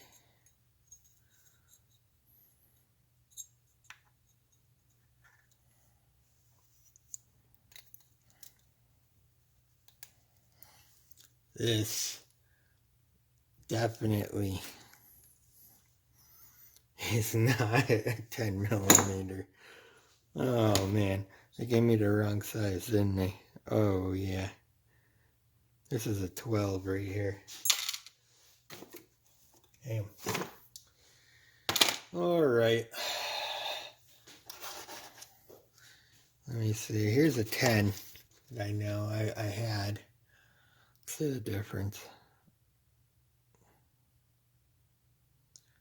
Oh, it's pretty close. Just not bent fully. I don't know. I don't feel good about that. Let me use this older one. Looks in good shape.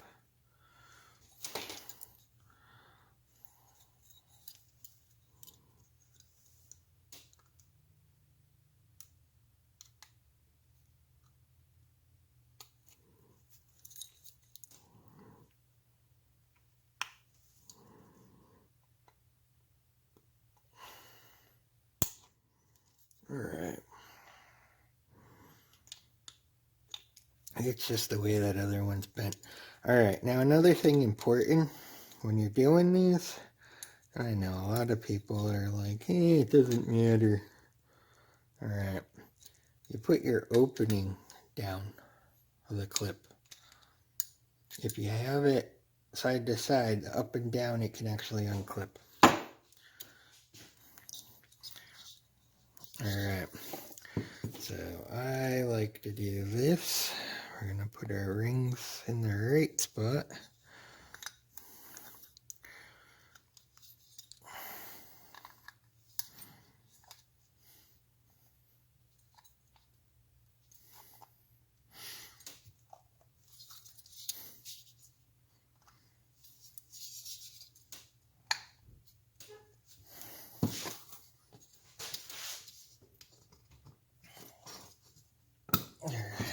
Instead of fighting the new ring set on the engine,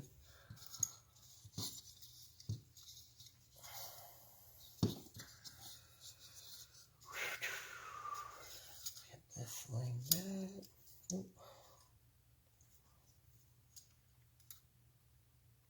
Alright.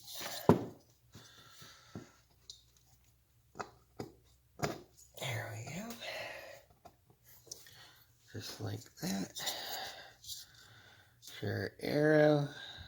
Okay.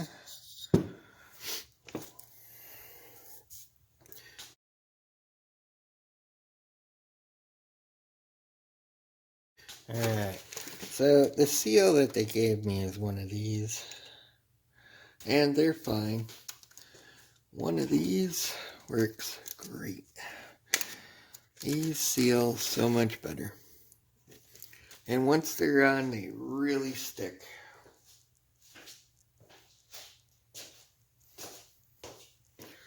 So, like always, I'm gonna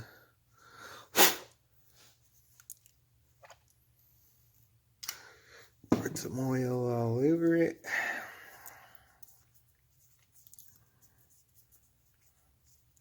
Alright.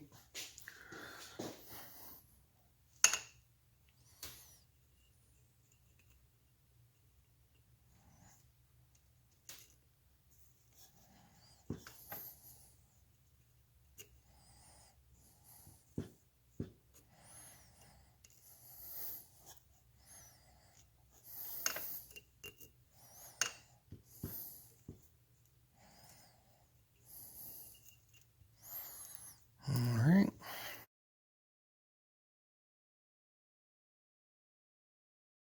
Alright. So I got my bearing here.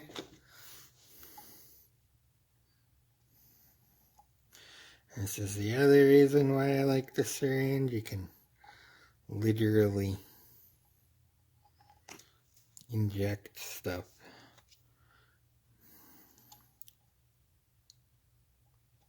Alright.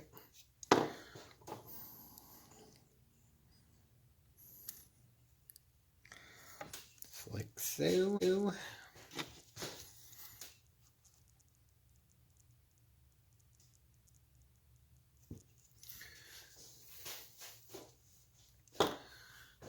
And one last.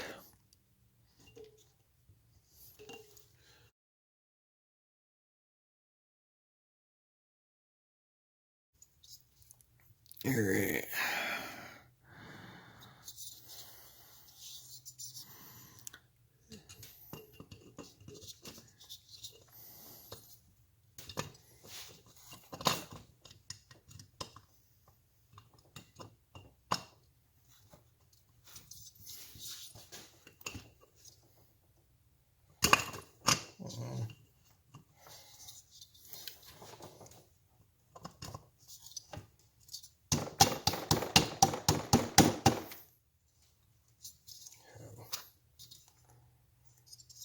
Alright. Alright.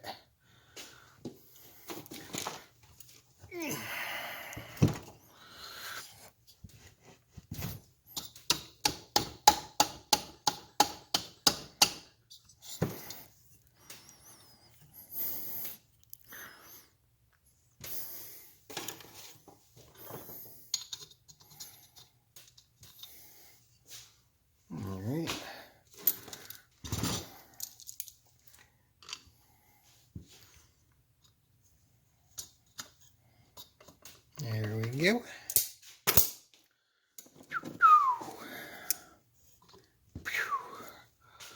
I just don't like them. They're kind of bent weird. I think they just didn't bend them very well. They kind of feel like they're the wrong size. They're bent weird.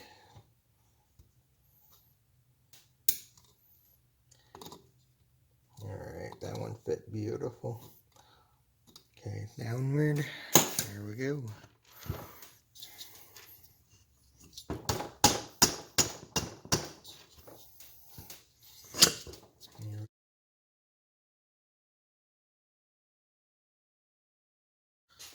Alright, so we're going to put the head gasket on. You want to try and not bend this at all.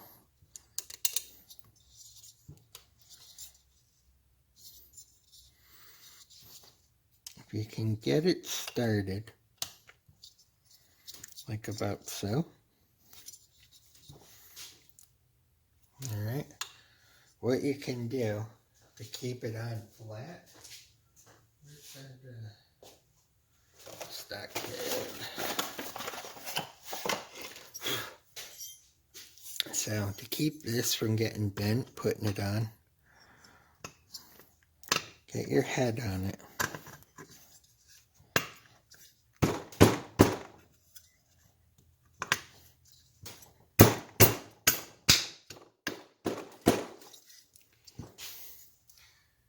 Push that sucker on like so.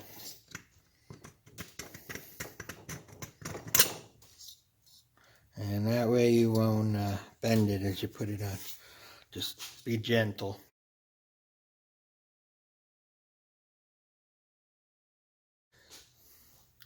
So next, what I'm going to do,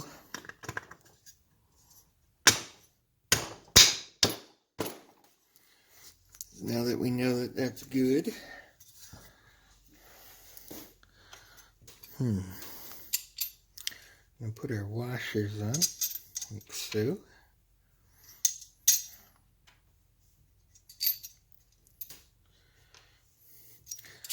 Some new lock nuts, lock washer.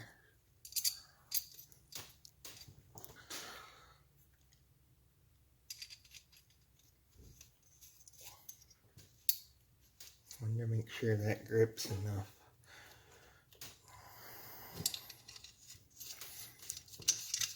That one seems a little shorter than the rest of them.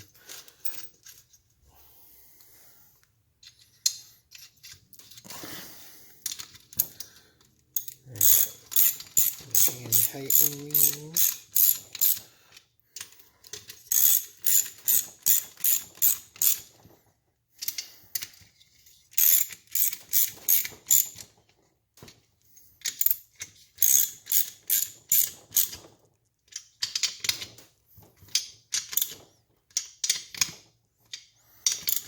Now, I mean, you could just use common sense here and not go crazy, but since it is a tutorial, we're going to do our first one. Set to 10 foot-pounds. Alright.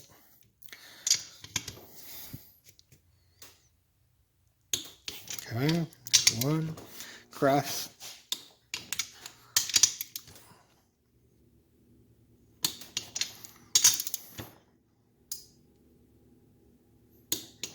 Okay, now that we got those all started, we're going to now go up to 14. So that's what these are supposed to be torqued to.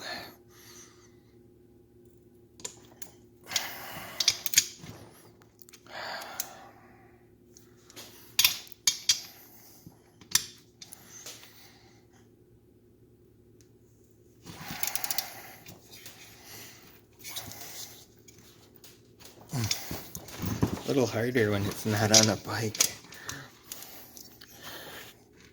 Let me get something on this to hold on to it a little better.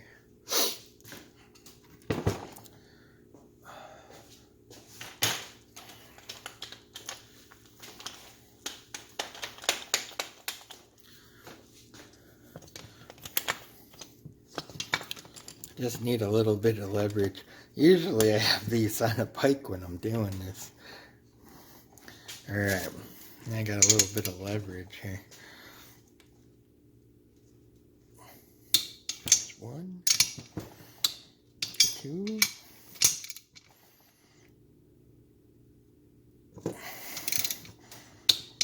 Okay.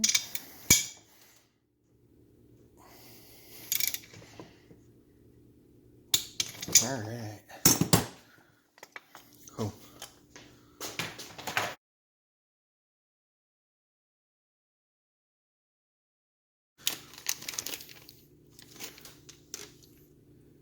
Z4C plugs, since those are the stock ones.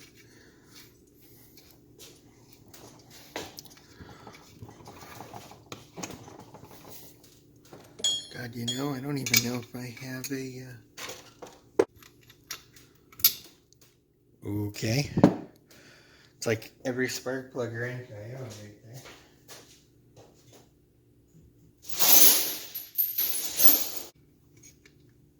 No.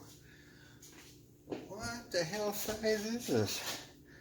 It's not 3/4, is it? Oh, son of a biscuit. It's 3/4. Well, here, we'll just do this then.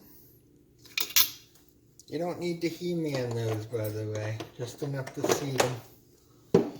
But yeah, that's like a 3/4. We are not going to be using that, since that's how these connect. That connected good for that type of connector. But yeah, a lot of people I've seen actually complain about these because they can't figure out how to push it on. Alright, when you have your plug, you remove that little piece because this is the type of plugs that use the one with the cap on the top. So, but this is how you do it. You remove it and put it on. The other type is like that, and then these lock on those. So, just if anyone's curious.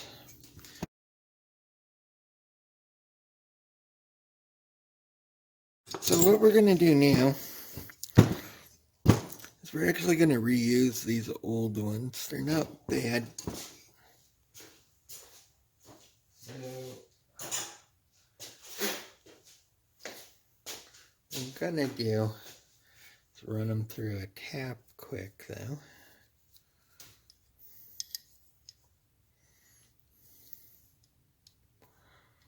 Make sure the threads are clean.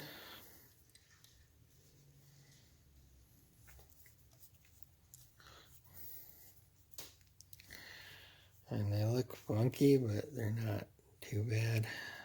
So,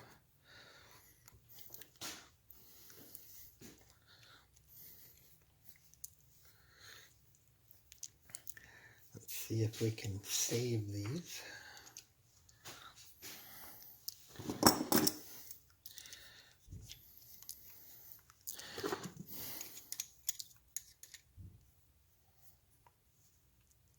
Okay.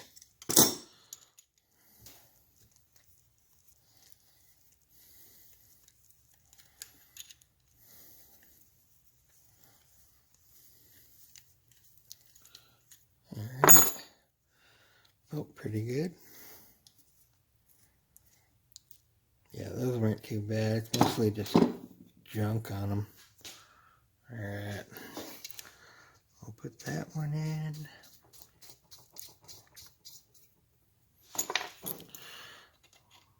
Oops, we'll seat it.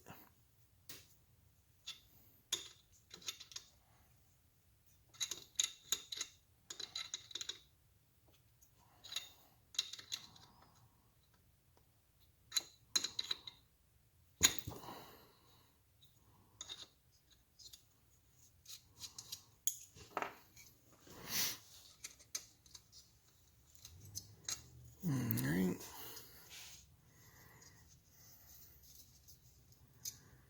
There's one. See, this one's a little cruddy too. Not too bad.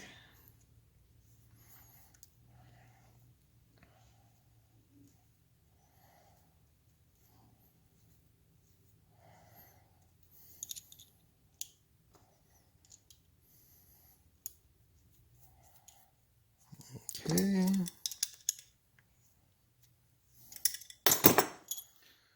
Oh no. Alright.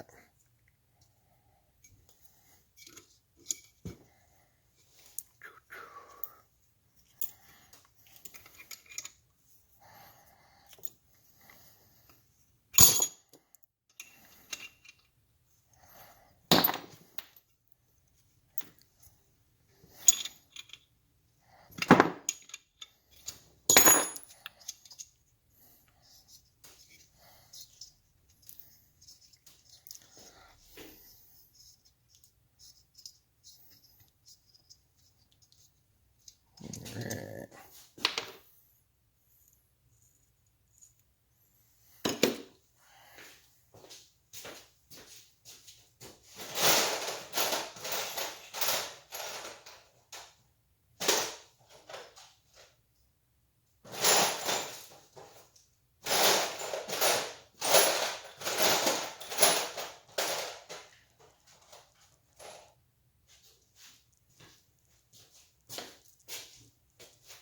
Hello.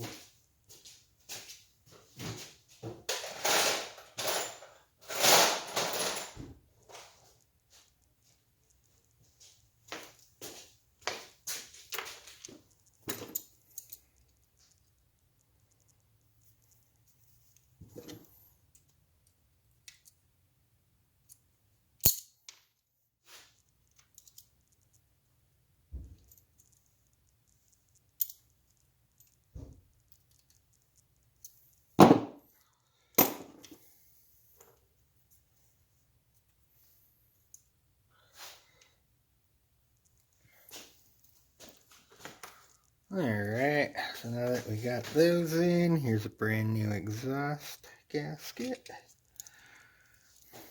We will put a washer. This is an older washer. A lock washer. A lock washer. And the nuts. Another nut. Alright, that's done.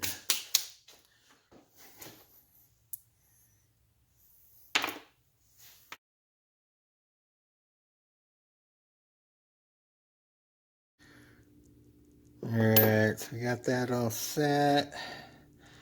Get this all ready.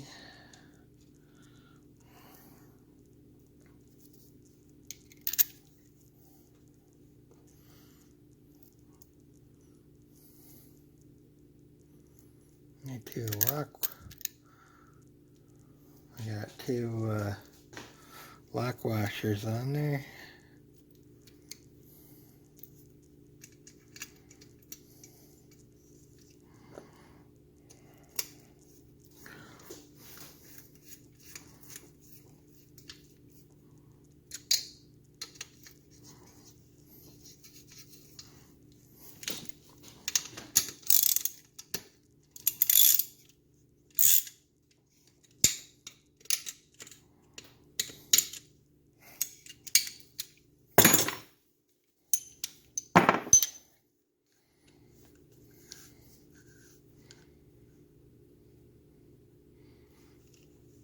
Alright, 5 foot-pounds.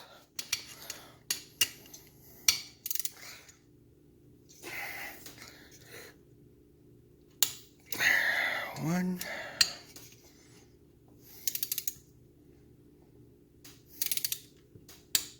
Two. It's the intake.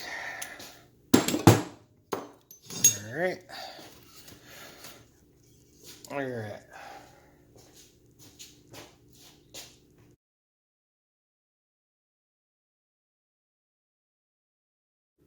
Alright, so there's an O-ring down in there now. Okay. And when you push it on, it seals up against it inside so you don't have that leak, and then you put your clamp on. So we are not going to be using that on this one. Since I will be using this one on it. And I'm going to put the boot. So, but anyways, that is the stock kit. All done. Ready to roll. And this is what it looks like now after we rebuilt it. But let me get the studs in here next.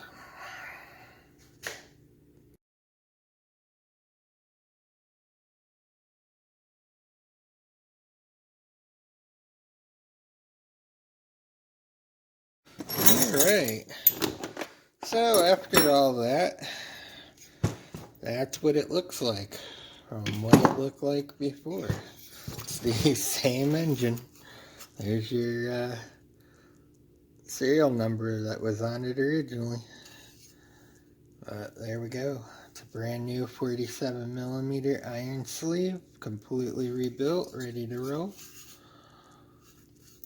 Just like you'd buy it on eBay.